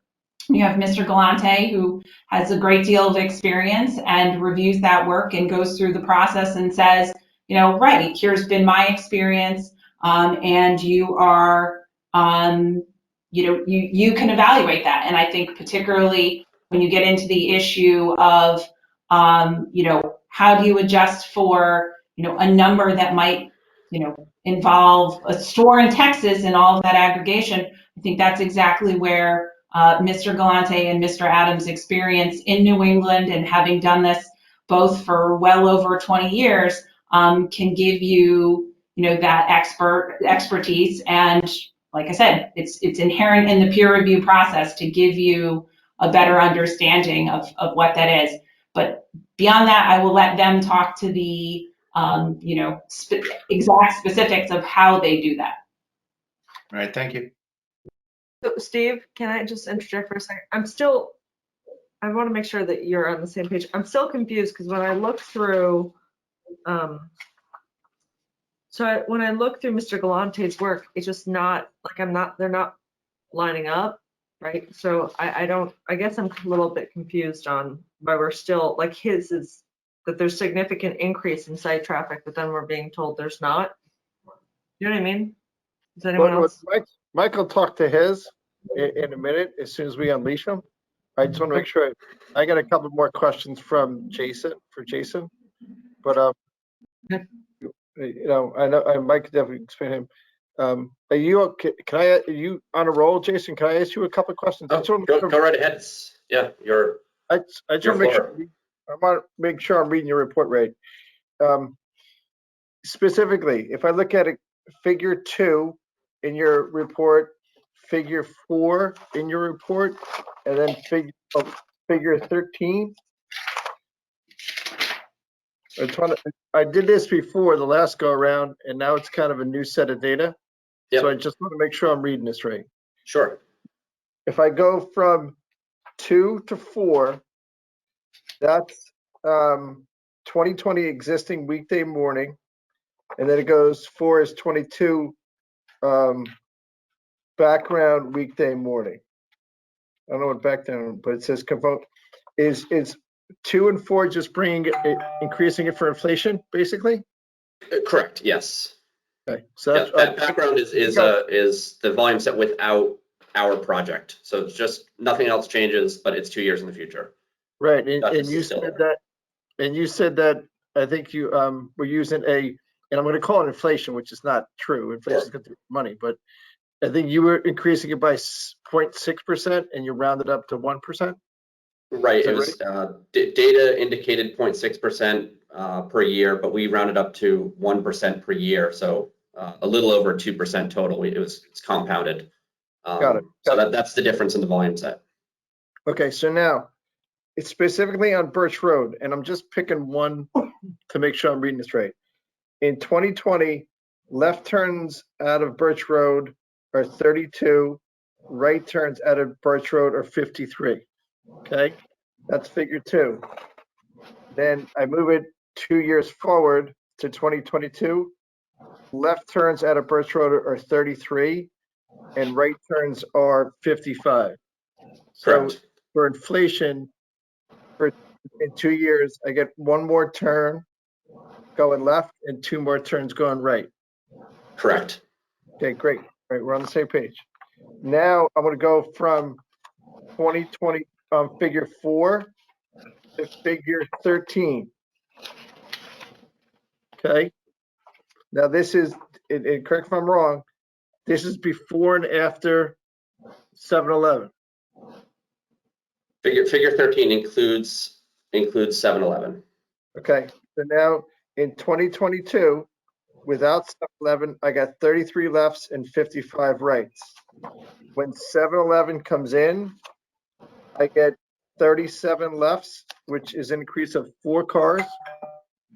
And then in terms of right-hand turns, I get no change. Correct. Because the people going out of Birch Road, when they're turning right, they're going to downtown and Good Wives and Trader Joe's. But now when they're going left, they're going to 7-Eleven. Correct. Okay, so after 7-Eleven's built, according to this document, and if I'm reading it right, you're only going to get 4 more people turning left from Birch Road to your 7-Eleven at the weekday morning peak hour. Correct. So over the course of that entire hour, 4 additional vehicle trips turn left. Yes. Okay. Now That I is think just not credible. that was going to get muted. Okay. So then the other page, I'm comparing 5 to 14, which is afternoon peak. In the afternoon in 2022, I got 26 people making lefts. And in 2022, after 7-Eleven's there, I get 29 people making lefts. So Correct. the afternoon peak hour, only 3 people are going to turn left towards your brand new 7-Eleven. 3 additional people. Yes. Okay. Equally not credible. Whoever that is, you got to mute them, Fred. The only people that should be unmuted should be Michael Galante and the commissioners. Okay. So that Michael Galante could speak to this if he agrees with it or disagrees with it. He can speak from own self. Me personally, and you're a traffic engineer, I'm a lay person. I'm licensed in all kinds of other stuff, but not this. That to me is really hard to fathom. But that's just me. Okay. This is Mike Galante. That's 5% of the light traffic that's coming out of Birch Road. In addition to that, there's a pass-by credit of someone that lives in a neighborhood that comes out of Birch Road, but that's an existing car. So you have to keep in mind that 20% of the traffic in general is a pass-by credit, and they may be coming out of Birch Road. So it's the 5% plus the pass-by credit. So, I mean, I think it's a reasonable number. Jason and I talked about it at great length. We talked about even more traffic and sometimes a little less traffic. I think 5% is a reasonable number for the purposes of an analysis. Okay. That's you guys do what you guys do. I mean, you're professional engineers. I'm not. It's hard for me to swallow, but that's okay. I have to lead to the experts. I have a question. Go ahead. One question. So just because these numbers don't make a lot of sense to me, and I should hope that 7-Eleven would be more successful than the number of trips, because it doesn't make a lot of sense with the different uses at the location.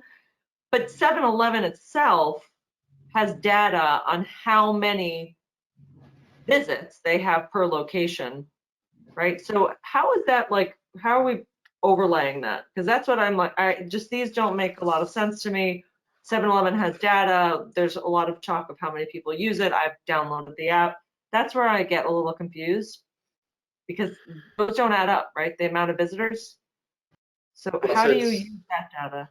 Yeah, it's our experience, and we've worked with a lot of different this type of 7-Eleven development. We've also done a number of peer reviews. We've been on both sides. We've worked with municipalities.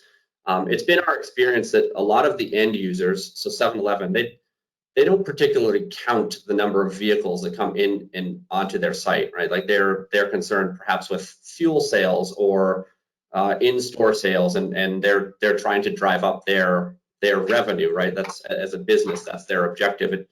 It doesn't exactly matter how many people, how many cars. A car could bring 4 people or it could bring 1 person. You'd rather have the car bring 4 people and all 4 people make a sale, right? That's more important to them. So there is an element of the data is being collected outside of the end user, because the end user doesn't want to spend a bunch of time and money trying to figure out how many cars that come onto their site. They're more concerned with how much is that car going to spend while it's on their site, how many people might arrive in that car, and what are those people going to buy. Like those are their objectives. So, Okay, so cool. 7-Eleven doesn't. What's Yeah. the revenue? That's awesome. Thank you. I don't know. I mean, that doesn't factor into our. We're dealing only with the number of cars. So maybe this is where you're going. There is a disconnect between what I'm trying to do as a traffic engineer, which is understand the impact to your roadway system, to your pedestrians, to your intersections, and what 7-Eleven is trying to do as a business, which is generate business, right? I'm not hired to evaluate their operations. I'm hired to tell them what it looks like their impact would be to the roadway network. Based on the IT. Correct. Yeah, no, I just think it's interesting, and I appreciate where you're coming from, obviously. Yeah. Adam, that makes a lot of sense. It just, there's enough 7-Elevens that you don't, obviously, that's not what you do. I totally get it, and you're using IT data, and I appreciate that, and what you're presenting, and I understand the validity based on that. I surely, as a business, I run a business, like, there's data that 7-Eleven collects based on what their, revenue, right, per car or per transaction or per hour, right, peak and off-peak hours. I just think it's a disservice to you that they don't provide that data, because it certainly would help us have more accurate assessment of this. I would be floored if 7-Eleven did less business than Dutchess, including the amount of cars that came on. I mean, based on the apps that I'm using and the cost of, what they're selling. Right, and our numbers are showing that 7-Eleven is going to increase the number of trips to the site. I mean, we're not trying to say that 7-Eleven is going to have fewer trips to this site. I think what is important to understand is that at the end of the day, this 7-Eleven is a convenience land use, right? And I think we all have that experience as users of convenient land uses. You're not going to go to the gas station that is too busy for you to be able to get gas. You would go at a different time of day, or you would go to a different gas station. People are going to find that path of least resistance. So the number of vehicle trips to this site is always going to be somewhat mitigated by the fact that at some point you just wouldn't go to the site because it's too busy. I think we've all had that experience as a user, that you find a certain time of day to go to a supermarket, you go to, get your gas when it's convenient to you, or you pick up coffee at a certain place that is on your way to work instead of the busiest place that might be right next to your house. And so these numbers, while I can't guarantee that it's going to be the specific number that's in our report, there is still an upper limit of how many vehicles would come onto this site, because at some point you just wouldn't go onto the site if it was too busy, right? And that's 7-Eleven wants to get the most out of the number of people that come onto the site without turning people away because it's too busy. It's kind of a self-serving set of data in that sense. That's Chipotle, and that's the Yogi Berra store. It's so busy that no one goes there anymore. Yeah. So, that is right. Jason, can I dig into two of the other, I want to make sure I'm reading this right. Figure 10. Let me tell you what I think. I'm looking at figure 10 and 12. Okay. And tell me if I'm reading this right. Figure 10 says Dutchess weekly afternoon trip distribution And 12 is 7-11 weekday afternoon, just trip distribution. So is that the before and after of Correct. today's Duchess? 10 Yes. is Duchess, 10 12 is 7. 12 to 7-11, yes. That's correct. Correct. So if I'm looking at,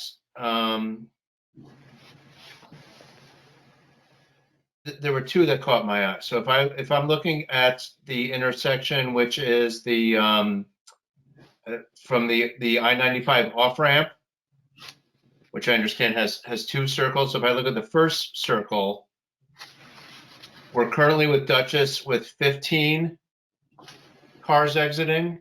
Correct. And the study is saying that in a future world with a 7-Eleven, that would be 29. Correct. Okay.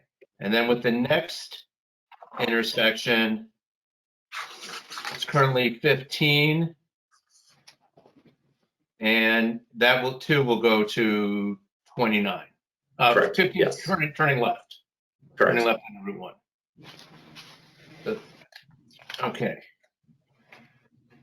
So if my math tells me that that's an increase of 93%. Yes, or you could say it's an increase of 14 vehicles or a vehicle every 4 minutes. Right.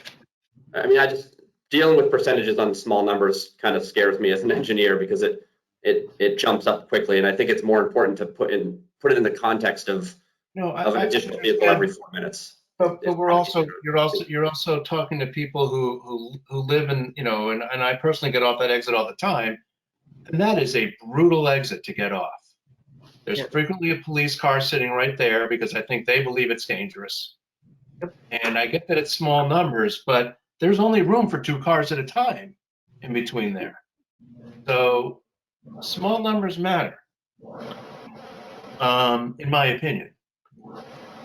Just want to do the same exercise to make sure I'm reading the numbers right. So figure 9, that's the morning. So currently we're at a morning number getting off of 17, and that rose to 35. Do I have that right? That goes up to, yes, 35. Yep. Okay, so I've got that as, so that's 9 to 11? Yeah, it's 9 to 11. Now we're comparing 9 versus 11, right? 9 to 11, yes. Thank you. Okay.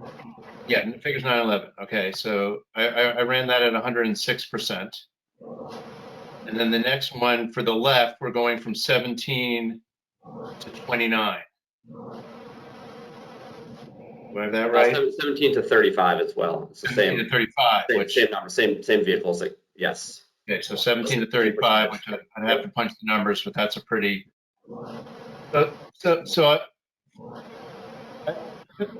Thank you for those answers, because those are significant in my mind. That I understand your position that it's small numbers, but that's a tough intersection right there, and I think that's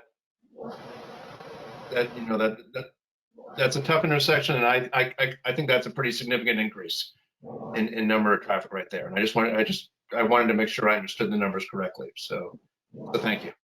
Yep, you're welcome. Yep. Okay. I got a couple more quick series of questions for Jason, but I want to make sure the commissioner's going to choose. George Riley or Jim Rand, do you have any questions at this point? Okay, we're going with Michael. Jason, I just have a couple really quick questions, and maybe we can answer from percentages. You've been a traffic engineer for like 20 years. Have you done a bunch of convenience stores in your career? Because I used to convenience stores in my career for financing purposes. I have done a number of convenience stores, yes. Like, is it 10 or is it like 200? It's probably in between. It's probably 100. Okay. Then in terms of convenience stores, because in my career, I had a point in my time where I built convenience stores down in South Carolina. But in terms of percentage, how many convenience stores do you think you looked at that were on corners, and how many were not on corners? Quarter main. It's probably something like 75% on corners, maybe a little bit higher. Okay. So 75 to 80% on corners, and 20 to 25% not on corners. I think that's probably fair. Okay. Because in my career, I never saw any that's not on a corner. Then the last question is, if it's not on a corner, how many times have you seen it with only one basically curb cut going in and out versus like one all the way to the left and one all the way to the right? Right. I mean, the majority would have an additional access point, but there's still a number through my career that have been in that. I mean, it's probably in the 5 to 10 range. It's a smaller number than would have two access points. Do you think you've only seen like 5 to 10 that have had a single access point? So that's probably fair. Okay. So it's I mean, just to make sure we're on the same page. So it's like 5 to 10 out of 100 that you've seen in your career. Yep, that sounds fair. Okay, thank you. That's it really what I want to ask. I really would like Michael Galante to step in. So if any other commissioner has any questions, if not, we'll turn it over to Michael. Okay, thanks. Take your name and professional expertise for the record, sir.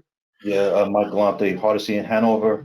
I have 45 years of experience, and I don't know how many convenience stores I've done with gas stations, but it's many, and I've done many different types of land uses. I mean, my hearing just a little while ago was a 3,500 seat arena at Sacred Heart University. So, and believe it or not, there wasn't one comment from the residents. So it varies, but I've done lots of different things. I work for developers. I've done convenience stores and gas stations. To answer your question about, driveways, I would think everyone I've done had 2 driveways at least. That was actually a very interesting question. I never thought of it that way. If I may, I mean, there's been a lot of discussion over many nights. I think what I'd like to do is really highlight my findings, if I may, and certainly answer questions. But I think after reviewing reports and dealing with Mr. Adams since probably last summer, first of all, he's been very receptive to every comment we had. I think we were certainly fair in our assessment, but we asked the questions. He responded to all of those questions, provided the information, and we probably wrote 3 or 4 review letters. The most recent one is the last one, January 12th of this year, 2021. And this is a combination of reviews of all the different studies. There were changes during the process. I guess the most recent study, which is the December 31 report that we're actually talking about tonight, there were some changes based on our comments as far as the traffic volumes in the baseline condition, some comments on site traffic generation and distribution, which he revised. And I want to touch on one thing. When I came in at the last minute of the presentation by Mr. Kennedy, I haven't reviewed his report, just saw it today for the first time. I did not have a chance to review it at all. But in reference to a Saturday analysis, I would say that in every review that I have done, in every traffic study we have done in our office for a convenience store or gas station, we always include a Saturday. There's only one reason why it's not in this analysis. It's the pandemic. And we had these discussions over the summer.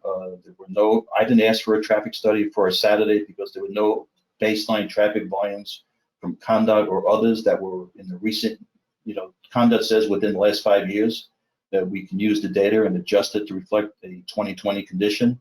And there simply wasn't any data available, and that's why it was not included in this report.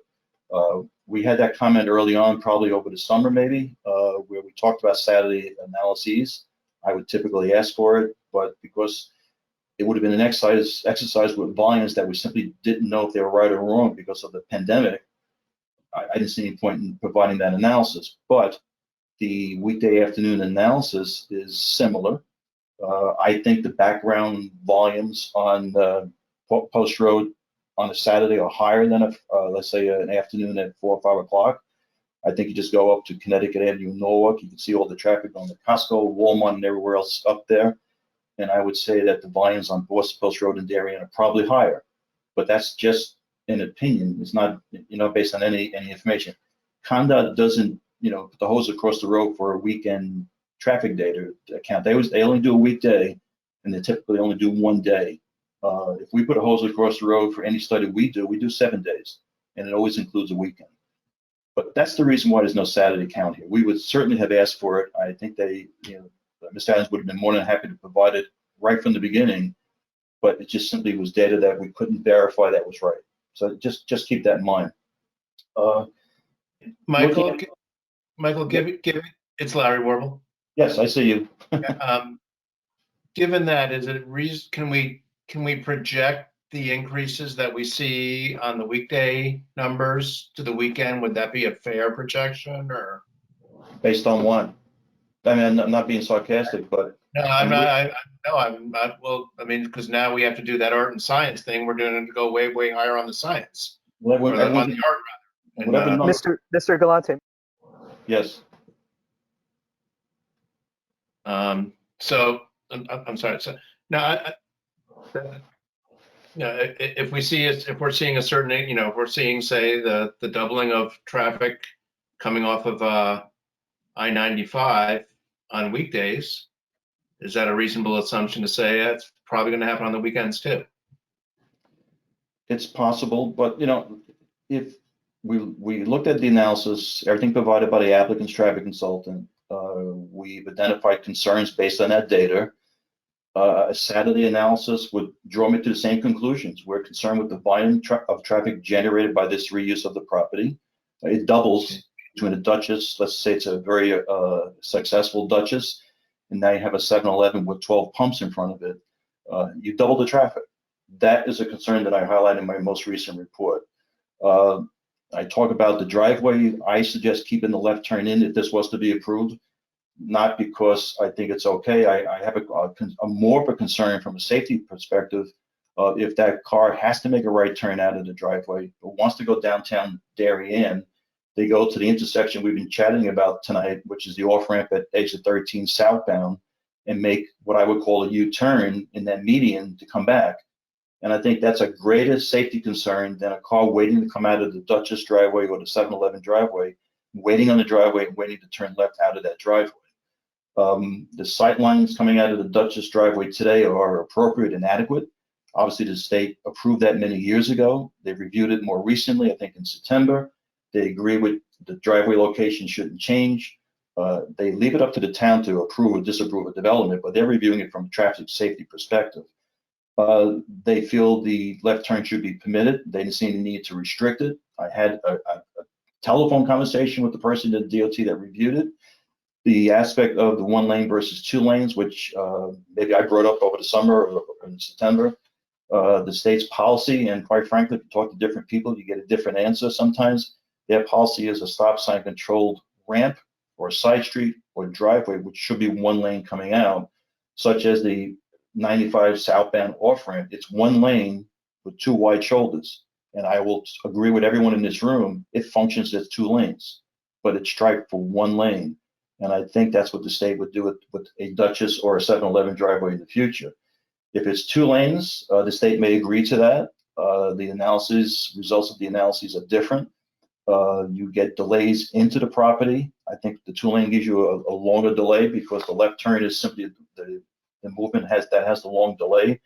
That queue goes into the gas station near the pumps and it's blocking the parking spaces. So that's a concern. So my concerns are the driveway, the volume, the queuing on the driveway and the delay coming out of that driveway. It has an effect on the fitness building across the street that I agree has a low volume, but it has an increase in delay because of this reuse of the property.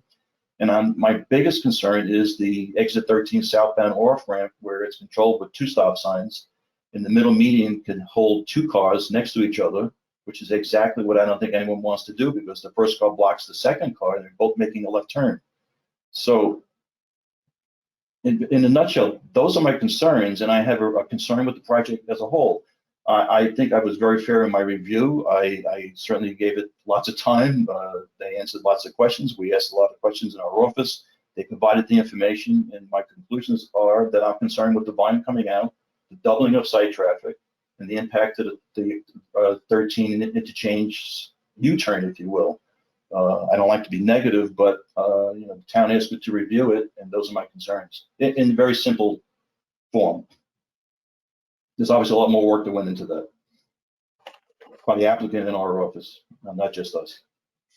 I mean, the bottom line's conclusion. And then, Michael, we talked about this a little bit ago. I know in your report on top of page 2, I think, yeah, top of page 2, you said, we basically said you don't have to include Richmond Road. So that's what your conclusion is relative to Richmond Road? Yeah, Okay. Richmond Road is a local residential street. I know it because we looked at other developments on those corners some years ago. The volume coming out of that road is low.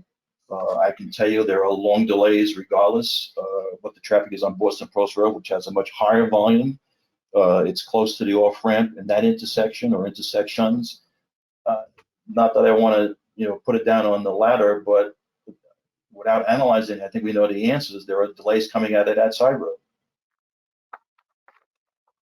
And we tend to look at, signalized intersections, or in this case, the ramps from the turnpike, which are stop sign control, but those are high volume intersections, and that's why they were included.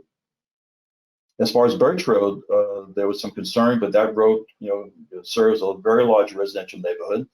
The volume that comes out of that side street, as far as me as a traffic engineer, is not a high volume. I know people disagree with the 5%, but I think it's a reasonable number as far as coming out of that road. If it was a higher number, the delay would be a little bit longer. I mean, the analysis shows that delay increases with the numbers that were shown as far as the 5% coming out of Birch and the amount of traffic added to Boston Post Road at that intersection, which is through movements in both directions. Okay. I'm looking at your letter again. Can you just give us again? I mean, I can read what you can read, what you wrote, but with regards to loading areas, point number 10 on your page 6.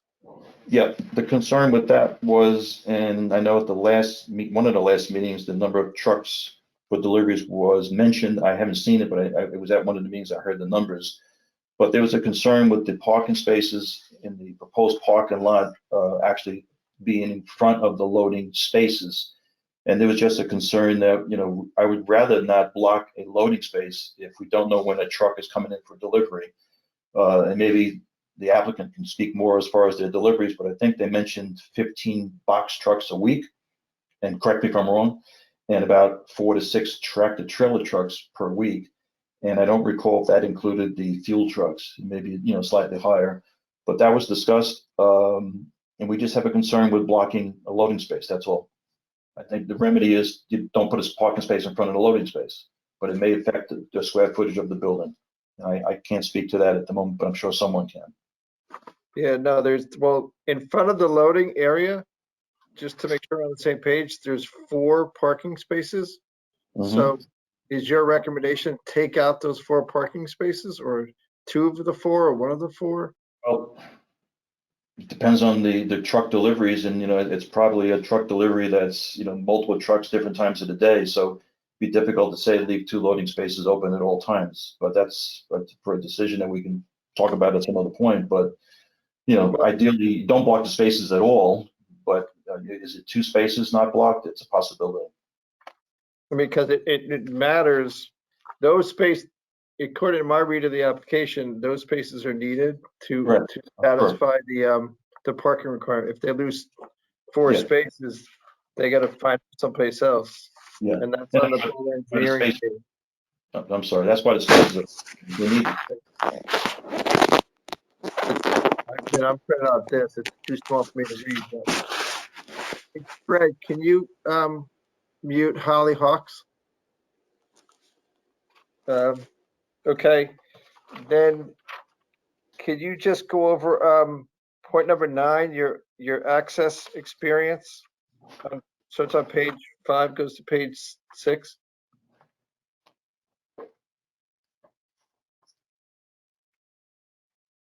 That's you, Michael. Yeah, no, I'm just looking at the question. What is the question you have, Mr. Chairman? If you could just highlight your accidents per which point 9 on page 5 and 6 of your report. We Okay, talked yeah, about Saturday, we talked about loading. yeah. There was some concern with the number of accidents along Boston Post Road, either at the old Kings Highway North intersection, which was not included in the actual traffic study. And then there was certainly some concern with the 95 southbound off ramp at exit 13. And I believe the intersection at the Turnpike off ramp, I believe there were 12 accidents during a 3-year period. And it's just, it's a unique intersection. There's a concern with someone coming off the ramp, stopping. And if they're going straight to turn left, they have to go through the first lanes going eastbound or towards Norwalk. And there seems to be some confusion occasionally. And you can see in some of the accidents and some of the history that I've heard about, where someone may make a left turn and travel in the wrong direction for the eastbound lanes of Boston Post Road. There are do not enter signs out there. Cars get caught up in the median, if you will, to make a left turn to go southbound or westbound on Post Road. And there's been a concern with that. And I had made the suggestion a while ago that that's an intersection that the town and the state should, probably discuss and talk about regardless of this development and this application. It's been chatted about before. The state repaved Boston Post Road up to that point. I think in the last year or so, they restriped it. Which intersection are you talking about now? Old Kings Highway, the Post Road? No. I'm sorry. I'm at the off ramp from 13 southbound from 95. Okay. The state repaved, they restriped. They took lanes away from Boston Post Road in front of the site driveway. It was 4 lanes some time ago. Now it's 1 lane in each direction, very wide shoulders. There was concern about cars passing on the right if a car's waiting to make a left turn into the driveway. So from an accident perspective, there are lots of different opinions. But I think the greatest concern is at the Turnpike southbound off ramp at exit 13 to Boston Post Road. And there was a lot of discussion about the Trader Joe's driveway, but and that I didn't look at that specifically for this application. Yeah, because we made a statement, or it was a statement made at one of our last meetings to include Old Kings Highway North, I think it is, right? At the traffic signal. Right. Yeah, some of the discussion I heard was at the their Trader Joe's driveway, which is just beyond the traffic signal. Right, yeah. Is in an accident related to that driveway. Right, that's the one that we made only right turn only out of there. But that's, you said fine because it goes out the back. It's a whole different. Right. Right, and they have multiple curb cuts, whereas we only have one. Do you have something else? I mean, I have a couple more spot questions if you don't mind, but if you have more to speak. No, go right ahead. Okay, then in the middle of paragraph, middle of page 8, you talk about the level of service going from a D to an E. Yes. The deterioration of level of service. We went over Ox Ridge. If you remember the school application, that was a big concern. Yep. This one's going in the wrong direction. Yeah, and in this case, it's a stop sign control. At Ox Ridge, it was a traffic signal. Right. And keep in mind, a school traffic is different. I call it a 20-minute problem, not to be funny, but it's something that disappears in 20 minutes, and you can expect delays at a school in that 20-minute for departures at the end of the school day. In this case, it's an off-ramp stop sign control. Someone can argue you should have a traffic signal there. I don't know if that's ever been analyzed by the state. I don't know if it would meet warrants, for example, but I think it's a candidate for some additional evaluation with or without this development. Okay, so does this development make it go from a D to an E, or is it just going to a D? It does. Yeah, but it has an increase of, I think, 6.8 seconds during the weekday afternoon peak hour. And the increase is not large. It's the queuing that is more of a concern. The extra cars waiting to get across that northbound lanes of Boston Post Road, waiting to make the left turn for the southbound lanes. They get caught up potentially in the travel lanes or in that median. And Right. that's the concern. So if I'm coming back from Rhode Island, I'm getting off at exit 13, and I'm going to Darien Sport Shop. That's Yes. what we're talking about. Okay. Yes. Because we got off at exit 11, but that's besides the point. I like getting to Darien as soon as I can. I don't like staying on it. I can get my hometown. All right, commissioners, that's my, questions for Michael and Jason. If you guys have any questions relative to, for Michael with regards to his report on January 12th, that'd be great. Just far away. Ken saying no, George Riley's all right. Jim, no. Nothing additional for me. Okay. So unless, I don't know if Amy has anything else. Yeah, Amy, do you have anything else with regards to anything that's presented tonight? No, I think we were waiting to see if there were any other commission questions, but if there are none, then I think we're probably back to public comment. Yeah, that's where I'm going too. This will be our last chance with Mr. Galante and Jason. No, because I think Galante still has to, I'm sorry, Michael, I don't mean to say Galante. That's okay. The applicant still needs to review the legal traffic authority report. Right. And I think Michael Galante, and did you present this, or how did they? No, Mike presented to the local traffic authority, Okay, and the local traffic authority wrote that report. okay. Yeah. Which I received this afternoon. Okay, so Amy, you're going to want to go over this, the local traffic authority report, which is January 26th, which is what, yesterday or today? Today. Today. Everybody got it this afternoon. Okay. Then you might have Jason back next time we get together, or you don't know? We generally have everybody on the team, given that we've had some questions otherwise, so we will absolutely have Mr. Adams here next week. If Mr. Galante is available and we're going to continue the traffic discussion, I think it makes sense, but that was part of the things that, frankly, we were, when staff and I spoke this morning, we were wondering where we stood with respect to the, when and what the police commission correspondence would say and whether we'd be in a position. So we need the opportunity to review it. Okay. I Michael, plan on next week also. you'll be here next week too? Yeah. Yep. I was not about to rush the police commission to get their stuff in on time. That's really not Maybe a I good could idea. ask, can I maybe ask a question if we have a minute now? Sure, go ahead. Mr. Adams, there's been this question about whether there is existing a right turn only provision as you leave the site. Would you acknowledge there are two signs that have arrows pointing to the right as you exit that site, right? There is no left turn restriction exiting the existing Duchess. Left turns are allowed from the existing Duchess. How do you know that? We have observed vehicles turning left from that. There are no indications at the site that there is a restriction on left turns. I believe that Mr. Galante in his letter references that there are left turns allowed from the site as well.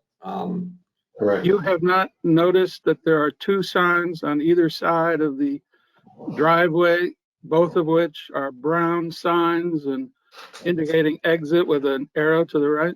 They're not legal signs. Yeah. I didn't ask if they're legal. I asked, have you seen them? I've seen them. I know that there are signs there. Okay. So how do you know they're not legal? Because they're not legal. There's a regulation that states how a sign needs to be formatted in order to become a legal sign. You can't just put up a sign and expect that drivers should behave in a certain way. Well, just your average Joe seeing those signs, wouldn't he assume he should not take a left, but he should take a right? I do not think so, personally.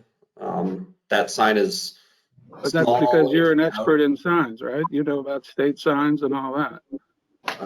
I guess you could say that, sure. Did you happen to talk to management on the site as to why those signs exist there? I have not. Mr. Galante, did you happen to have that conversation? No, I have not. I just assumed the left turn was permitted. Quite frankly, I've made left turns out of there And when I spoke to DOT, they assumed left turns were functioning there at that driveway. Have you seen the signs indicating right turn only? Yeah, yes, I took a picture of it actually. Okay. But so nobody knows why that's the case, but it appears that the manager of the facility thinks that's a good idea, right? It's private property. I mean, people can put things up in private property. Yeah. And that does not say right turn only. There's merely a triangle pointing to the right. I wouldn't even say it's a right turn arrow, and there's no word only. And the pavement markings do not indicate anything. There's no sign in the cone of the driver's vision. It's just a sign that was placed there at some point. It has no bearing on legal traffic movements. What does the pavement marking indicate? It's a straight arrow. A right turn only pavement marking would be a right turn arrow. Okay, so nobody was curious as to whether management thought it was a good idea to provide for encouragement, at least, to take a right turn and not a left, right? You I guys don't know that that's relevant to okay. 7-Eleven's desire to develop the site. Right. Okay. George, I do think those pictures are in the record because I submitted. Okay. If not, I can send them in. Let's send them in to Michael if you took them. That's better than All me. right. Well, the record should be clear that they do exist. There's one on either side of the driveway. What of Mr. Adams, one of these tanker trucks taking a left turn out of there? Have you considered how safe that is, or how long that's going to take, or what the impact of that would be? A left turn from the site to head into after they've center delivered town. the gas. Yeah, we would expect that the majority of the tankers are going to turn right to head back towards 95. That's typically would be the route. The sight lines are sufficient for the truck to make a decision on when to turn left, and for vehicles traveling on Post Road to see the truck turning left. So it's a safe movement to make. The delay the truck would experience is similar to that of a passenger car, perhaps a little bit longer. I mean, they're still going to need a gap in traffic. And typically, to be efficient, trucks like that are going to plan their route. They're going to try to avoid left turns at unsignalized intersections like that. So I would expect that from an operations standpoint, most fuel distributors are going to try to make the most efficient movements, and we would expect that would be a right turn exiting movement from the site. So it can be made, but I wouldn't think you'd see very many of them being made for efficiency standpoint, that they know where they're going, so they're going to plan their route accordingly.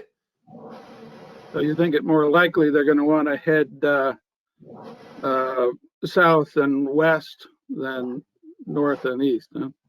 I would say most likely I expect that the tanker is going to be turning right out of that, whether that's to continue on the Post Road or to get onto 95 South. Either way, it's going to be more efficient for them to turn right, but it would be a safe maneuver for them to turn left if they needed to. They have appropriate sight lines, and that's what we review as part of our study. We can't assume that. I mean, that's like, right? We can't assume. Yeah. Can I interrupt 1 second? Sure, Amy? you're the chairman. You get to do that. Thank you. Jeremy, this is for you and Amy. Amy, I think we did this in the Whole Foods application. If you go back to that, we said the trucks were only allowed to go right out of Whole Foods on Ledge Road to avoid what George is explaining. Can you, at some point in time, check with your applicant and see if that would be a condition that you guys would accept inside a resolution? Yeah, I was actually going to make a note that because, like we said with deliveries, it's all managed. I can find the route, and frankly, like Jason explained, it's no different than UPS trying to eliminate all of their lefts in order to save fuel efficiency. I believe the same thing's the case. So we will we will look at it. But I also think notably, there's no limitation on any of the other gas stations. You know, the mobile station across the street from us, there are approvals on the record. There's no limitation about them turning. They're obviously getting fuel deliveries right at that intersection as well. So there's a tanker. That's The mobile's only a one-way. Whoa, mute that guy. Amy. So obviously there's, you know, the not only mobile, but certainly any of the other stations along the post road are getting tanker deliveries as well. So, you know, I'm not. But we will look at, you know, what the likely path would be and report back, as well as whether we can would agree to that as any kind of condition. Great. Okay, because I think relative to Whole Foods, it's not necessarily tanker trucks. I think it's all box trucks. I remember watching that thing.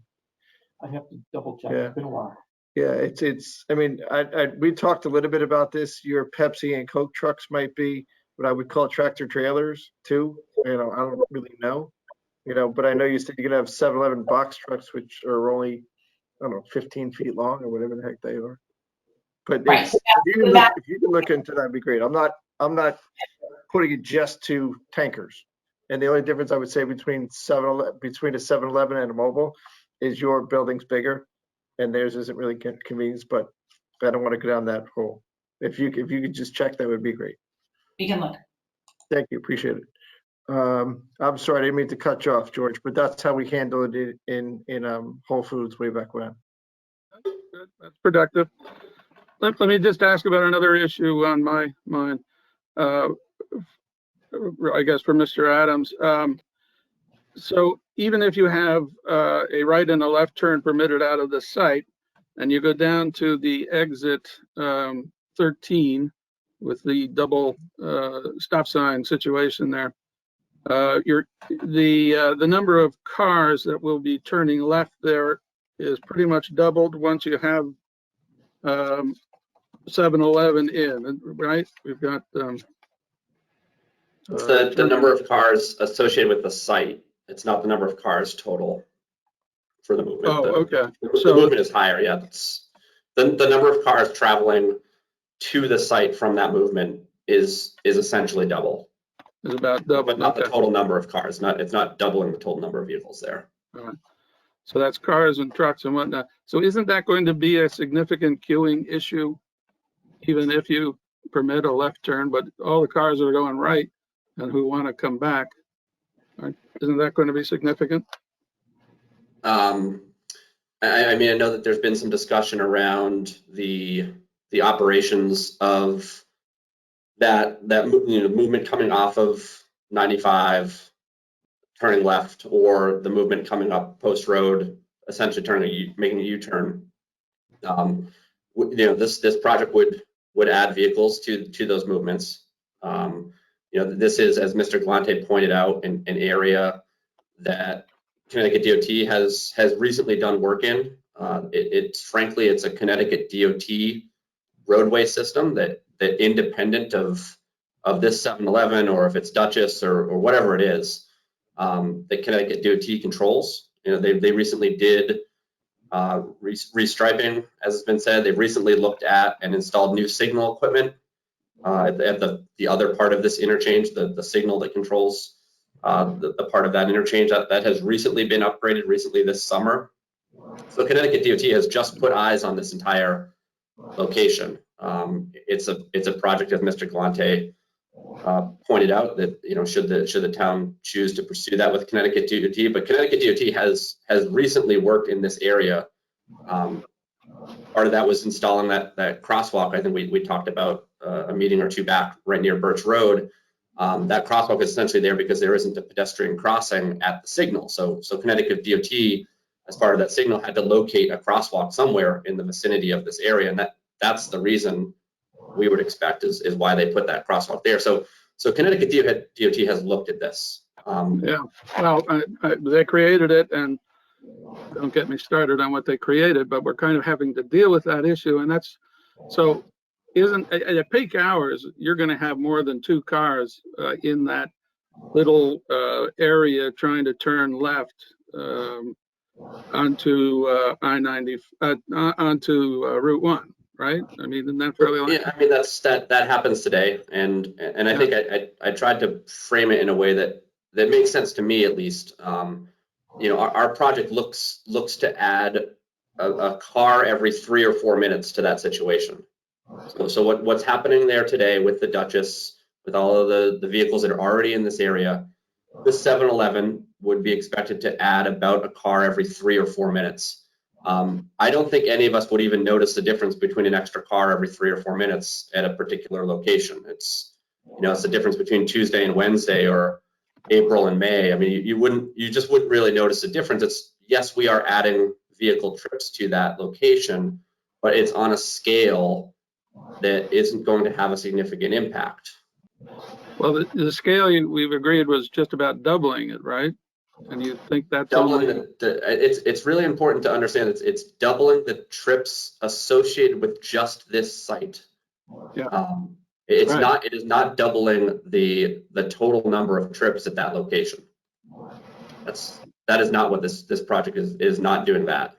All right, well, so there'll be some increase of this so-called U-turn movement, I guess we could call it, right? Yes, yeah, we would expect that there would be some vehicle trips that would use that, yes.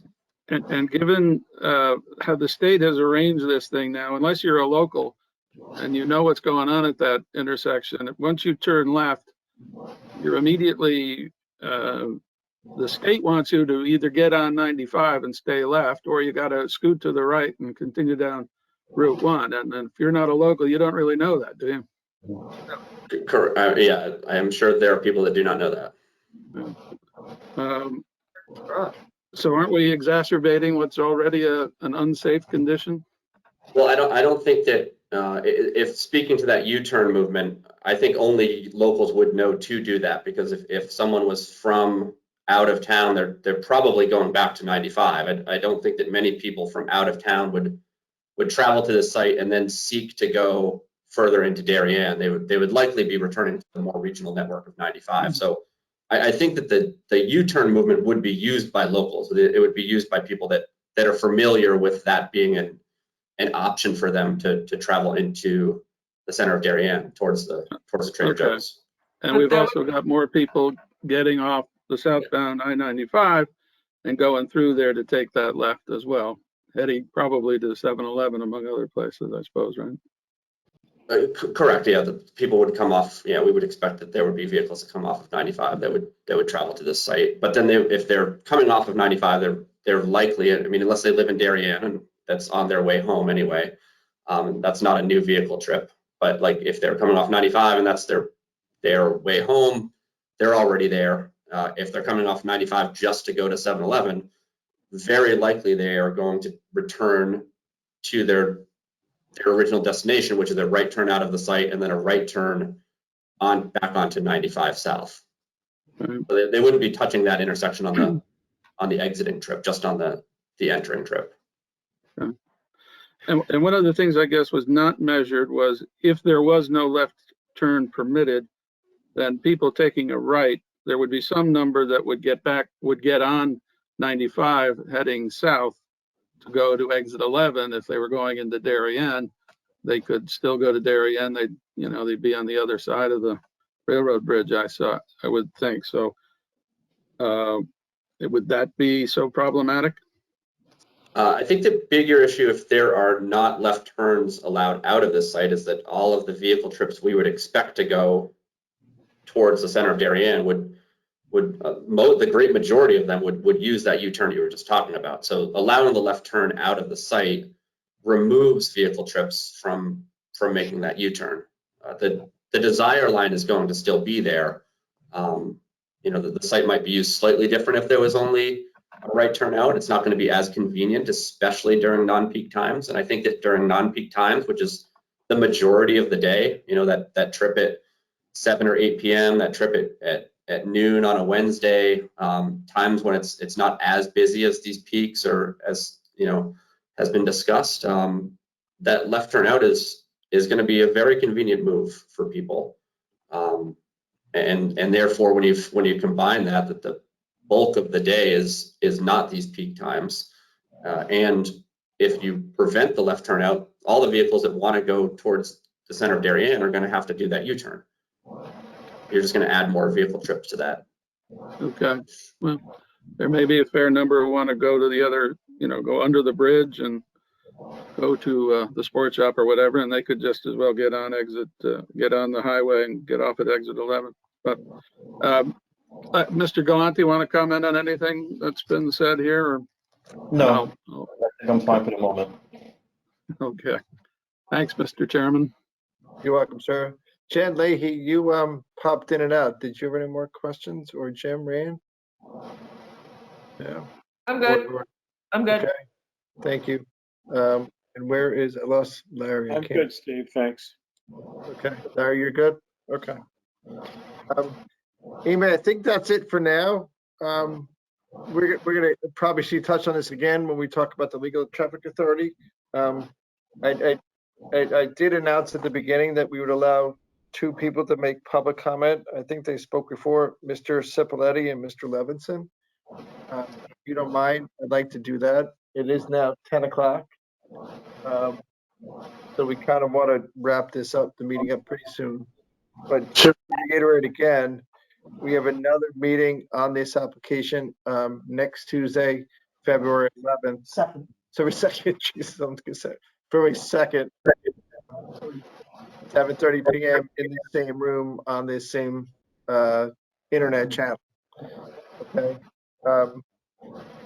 So with that said, I'd like to open up to the public and allow Mr. Cipoletti speak first, and then Mr. Levinson, if you're still here, I'd like to have you speak second. And if you don't mind, if you could try to keep your comments brief to like maybe, I don't know, 5 minutes or 3 minutes, that'd be great. Because we are going to have another meeting on this too. So, Mr. Sure, Cipoletti, you're up. Just put your name and address for the record, sir. Sure, thanks. Michael Cipoletti, 29 Pointer Woods Road. But I did just want to see, I know Mr. Levinson has some personal stuff. Rob, did you want to go now?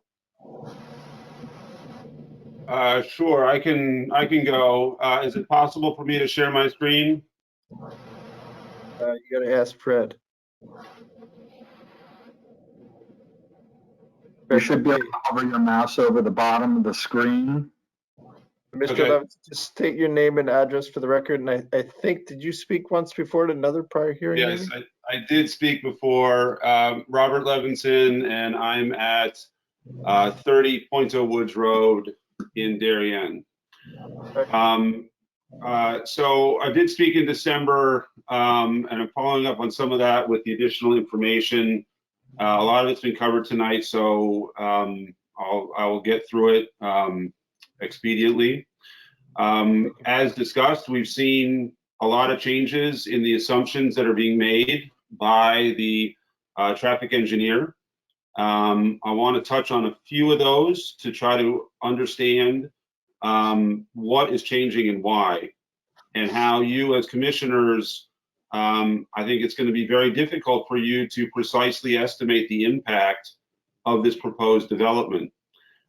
In July, the traffic engineer estimated in terms of the site trip generation, 50% would be coming from Boston Post Road, 30% would be coming off of 95 at exit 13 and then returning, and 20% would be coming out of town on Boston Post Road. In December, these numbers changed. There was no explanation provided for the change. We now see that the numbers coming out of Boston Post Road were cut to 40%. The numbers coming off and returning to 95 were cut in half to just 15%. The numbers coming up out of town were doubled to 40, and now we've got Birch Road as 5% of the trip traffic. Later in December, these numbers changed again, and you can see the modifications in terms of all this, in terms of the changes that were made. And I think it's critical to understand that as these inputs change, and to my non-technical eye, these appear to be fairly arbitrary. And certainly if there is supporting evidence or analysis to support them, it has not been presented to you, the commission. And so what all these inputs do is affect the outputs. And you can see that by digging through. And just in December, we talked about the amount of space in the parking lot, and the lack of room at the second stop sign off of exit 13, and all of that. I think it's important to understand that as this target moves, it really has a very real impact on the outputs that you're seeing. That, of course, affects the community. I tabulated the bus stops that are in the immediate vicinity of this location for this school year. They're noted by the logos for each of the schools. So up Birch Road and immediately adjacent to the site, we have a Darien High School and Middlesex Middle School bus stop. And up Birch, where we've got traffic coming and going, there are a substantial number of bus stops for the local elementary school and the middle and high school.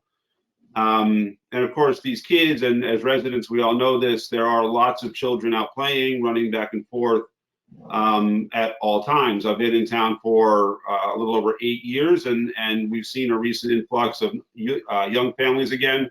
Surely the number of bus stops are going to grow in the future.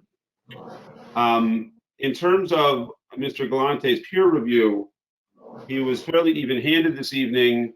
I did want to highlight the words of his report to make sure that we all understand exactly what he did write down and submit it for the record.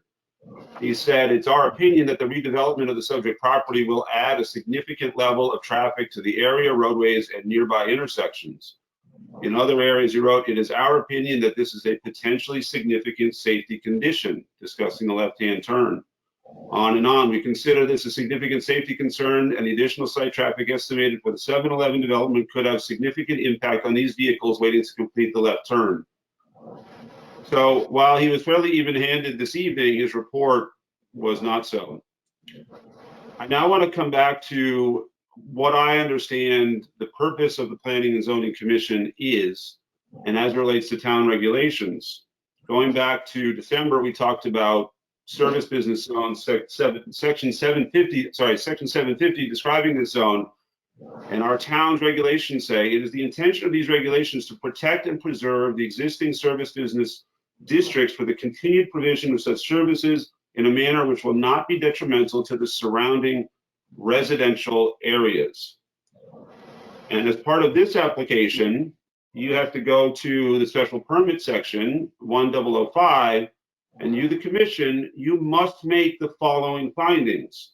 In addition to the others, the design, location, specific details of the proposed use shall not adversely affect safety in the streets, nor increase traffic congestion in the area, nor interfere with the pattern of highway circulation in such a manner as to create or augment unsafe traffic conditions between the adjoining developments in the district as a whole. You must make that finding in order to provide this special permit. I don't believe that you are able to make that finding based on the data analysis presented by the applicant's traffic engineer, who is telling you that the traffic and the congestion is going to increase. I now want to talk about a few other precedents in the state of Connecticut as it relates to this purpose. In Trumbull, St. Joseph's wanted to put in lights at their high school for football and lacrosse games. And the court found, the Supreme Court has affirmed a commission's decision to deny a special permit on the basis of the general standard that the proposed use was not in harmony with the general character of the neighborhood. There thus is no doubt that under Connecticut law, a zoning commission may deny a special permit application on the basis of general standards set forth in the zoning regulations, even when all the technical requirements of the regulations are met. It goes on that the commissioner, as the arbiter of credibility, was entitled to credit the testimony and evidence adduced during the public hearing in arriving at its ultimate conclusion. I've quoted this at length. I will not read the whole thing, but a development in New Milford, which rhymes a lot with what we're talking about here, the court wrote that I have searched the record and found substantial evidence to support the commission's denial of the proposal based upon a finding that additional traffic generated by the project would unduly imperil the safety of the public. Traffic proved to be one of the major complaints from members of the public and was mentioned by several commissioners as a reason for voting against the project. And continues that Connecticut General Statute 8.2 specifically provides that special permit uses are subject to standards set forth in the regulations and to conditions necessary to protect public health, safety, convenience, and property values. That's the Connecticut General Statute, not town law or town regulations. The opinion continues on, and finally, the commission members were not bound to adopt the opinion of the plaintiff's traffic engineer, who opined that the project would not create an undue or unusual traffic hazard. Traffic conditions and pedestrian safety are non-technical subjects. The commissioners were entitled to rely upon the testimony of other witnesses, as well as their own personal knowledge on subjects which do not require expert knowledge, such as traffic congestion and street safety. Lastly, the Supreme Court opined in Willimantic Car Wash on the purpose of public hearings, that hearings feature prominently in the zoning process because land use decisions are quintessentially decisions impacting the public. Zoning regulation represents the common decision of the people to serve the common social and economic needs for their mutual advantage and welfare. The statute authorizing local zoning regulation, the gist of which is that zoning regulations must promote the public welfare and be expressive of a comprehensive plan, reflects this community of purpose. Because of the public impact of land use decisions, Connecticut's governing statutory scheme promotes public participation in such decision-making and particularly provides for public hearings with substantial procedural safeguards. We have recognized that hearings play an essential role in the scheme of zoning and its development. They furnish a method of showing to the commission the real effect of the proposed change upon the social and economic life of the community. Hearings likewise provide the necessary forum for those whose properties will be affected by a change to register their approval or disapproval and to state the reasons therefor. To you, the commissioners, the community in Darien has unanimously communicated its disapproval of this project. There is no ambiguity in that. In your deliberations, and with the purpose of these hearings in mind and the precedent cases, I think it's clear to understand that in supporting this project, you would be going against what the community wants, and you have the ability to deny the special permit based on the ample evidence and testimony that has been provided to you. Thank you very much for your time, and I appreciate your public service to our community. You're welcome. Thank you for saying that. You're welcome. Mr. Levinson, you there? Oh, no, I'm sorry, Mr. Cipolleti. Hi. I also appreciate all of your time, and I appreciate your time so much. I will ask for my speaking slot at the next meeting. How's that? Okay. Just give us your name and address for the record again. Michael Cipolleti, 29 Point of Woods Road. Mr. Levinson, going back to you, do you mind just emailing that presentation into Jeremy for the record? I will. Thank you, sir. All right. We'll continue to next year. Okay. With that said, Amy, I'd like to continue this hearing till next Tuesday, what is it, February 2nd? Certainly, Mr. Chairman. I think you might technically at this point need my consent, but we obviously do consent to that extension. One of the things though is that we are now getting into public comment where members of the public have already spoken. I think at this point, it's certainly atypical for members of the public to have multiple rounds of comment.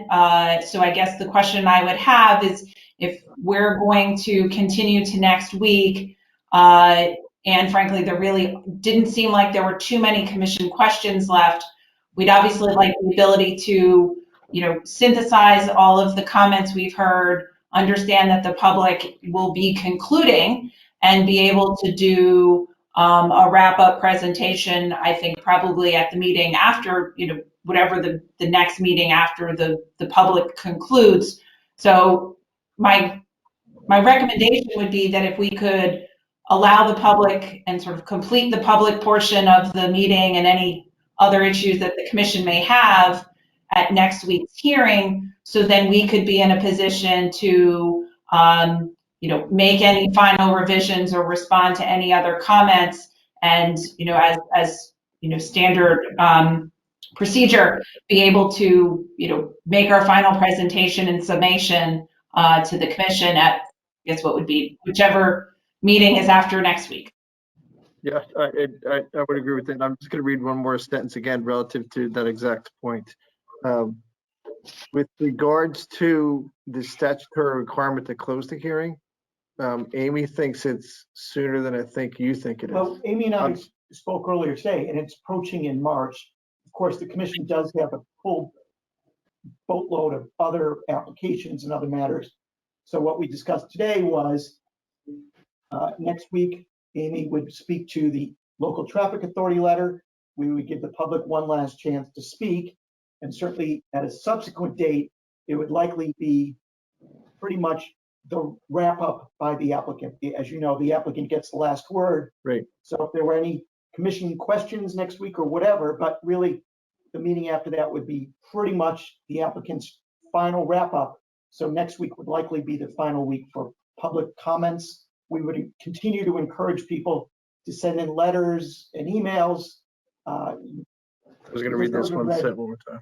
Yeah. So you heard that, Amy. According to you two, you guys figure out the calendar thing, because I know there's start date and there's end date. Right. No, and we're in agreement.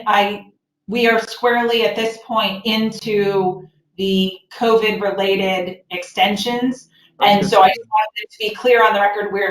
We're absolutely consenting to the continuation of the meeting next week, and then. Frankly, once we have, as Jeremy and I have discussed, we still have some time into March to conclude the public hearing, and then you still have your ordinary 65 days to issue your decision, though hopefully it won't take quite that long. Right, so we're going to close the public hearing in March, not in February? We're booked. Wow, okay. All right. I'm just going to read one more paragraph for a second time, Amy, directly related to your last comment. Because we've heard testimony at 5 prior public hearings and over 11 hours of testimony, we will continue to encourage those willing to give input and feedback to send in letters and or emails, which are taken as same as verbal testimony. This is to people in the public. Since our limited time tonight and next Tuesday, we will only be hearing from a few more members from the public. This will allow the general meeting this will allow our hearing and Amy and the applicant, Ms. Sochins, Attorney Sochins, and us to be able to close the public hearing. Yeah, because we're running out of time, literally. Yeah, there's a statutory requirement, and even though we're in COVID pandemic executive orders that extend this, there's still, we have to eventually cut it off. So anyone with the public wants to send in stuff by email, that's great. It's in the file. Okay? Is that okay by you, Amy? Yes, it is. Thank you. Appreciate that. With that said, we're going to continue this public hearing to Tuesday, February 2nd, and the meeting will start at about 7:30 p.m. Yes. Okay. Fantastic. Thank you, Amy. Thank you, applicant and public, for your input. Thank you. You're welcome. Okay, we're done with the public hearing tonight. So commissioners, we're going to go back to the general meeting. It is now 10:16. The next item on the agenda is special permit application number 317 ELD Street Properties LLC, 1049 Boston Post Road. We were going to wait till we had the full commission here for that. Correct, because we're missing Kara Gately. That's correct. Okay, so commissioners, we delivered a little bit on that last meeting. We stopped because we're missing 2 commissioners. The thought on the table is to move that to another subsequent agenda. We have all 6 commissioners here at the same exact time. Yep. Okay, tonight we're missing Kara Gately. Jim Rand's give me a thumbs up. I think Larry gives it. George Riley, you okay with that? Yep. And Jen Leahy, I don't see you. She's a thumbs up. Okay, great. Next item, subdivision application number 628, estate of Charles E. Bradley Jr., 31 Indian Spring Trail. Okay, Yeah, this is the subdivision. Are we going to talk about this? If you want, or Fred and I can start in on a draft resolution, see if we can have something maybe ready for next week. We haven't even deliberated yet. So if you want to deliberate tonight, we can do that, or postpone it and wait for the full commission, your choice. Okay. Do you guys want to deliberate on this one? This is the subdivision. It's effectively a 5-acre site. The application on the table is to subdivide it into I think it was 3.17 acres and 2 acres. Right now it's a forest. Do you want to talk about this, deliberate tonight, and then give these guys direction on how to write it up? Or do you want to punt it? I'm happy to say I don't have any problem with this, so if it's simple. It's pretty simple, right? You okay, Larry? You're good? Yeah, I'm good. Okay. My opinion, since I'm allowed to go first, because as George said, I'm the chairman, it's an as of right subdivision in an existing zone. It's a 2-acre lot. I think the applicant said that a conceptual house can fit properly on the site. You know, they could put a tennis court there today and unsubdivided. They can put a golf course. They can put a pitch and putt there today. They can cut down the trees today. So to me, it's a legal subdivision, and the applicant made that every effort to display that in their application. Jim Rand, any comments? Larry, George? I think my inclination is to approve it. I mean, they've established that the sort of house they want to build or would most likely build will fit the sewer, the septic fields, the whole. I mean, it's all. They don't need anything else. They just need to tick the box on the subdivision. Thank you. Anybody else need to speak?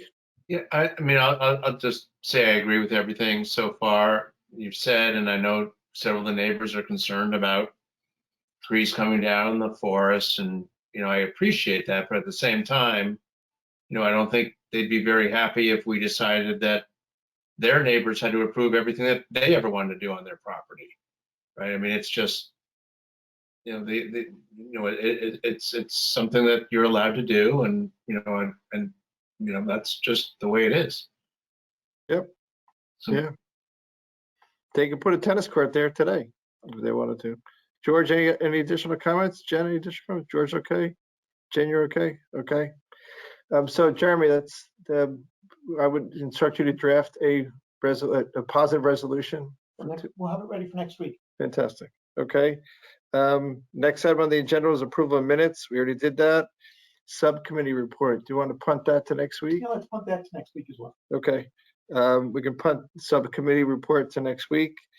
Then our next agenda, the next meetings are February 2nd, which is solely going to be 7-Eleven again? Yep. Okay. Do we have another meeting on February 7th, solely 7-Eleven?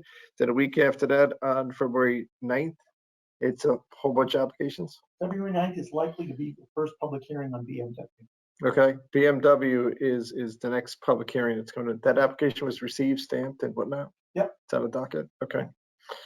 That's it, everybody. So with that said, I'd entertain a motion to close. Adjourn. Motion to adjourn. Jim Rand moved it. George Riley seconded it. All those in favor? 10:22 p.m. Thank you. 10:22 p.m. See you all next Meeting week. adjourned. Thank you all. Good night. Thanks.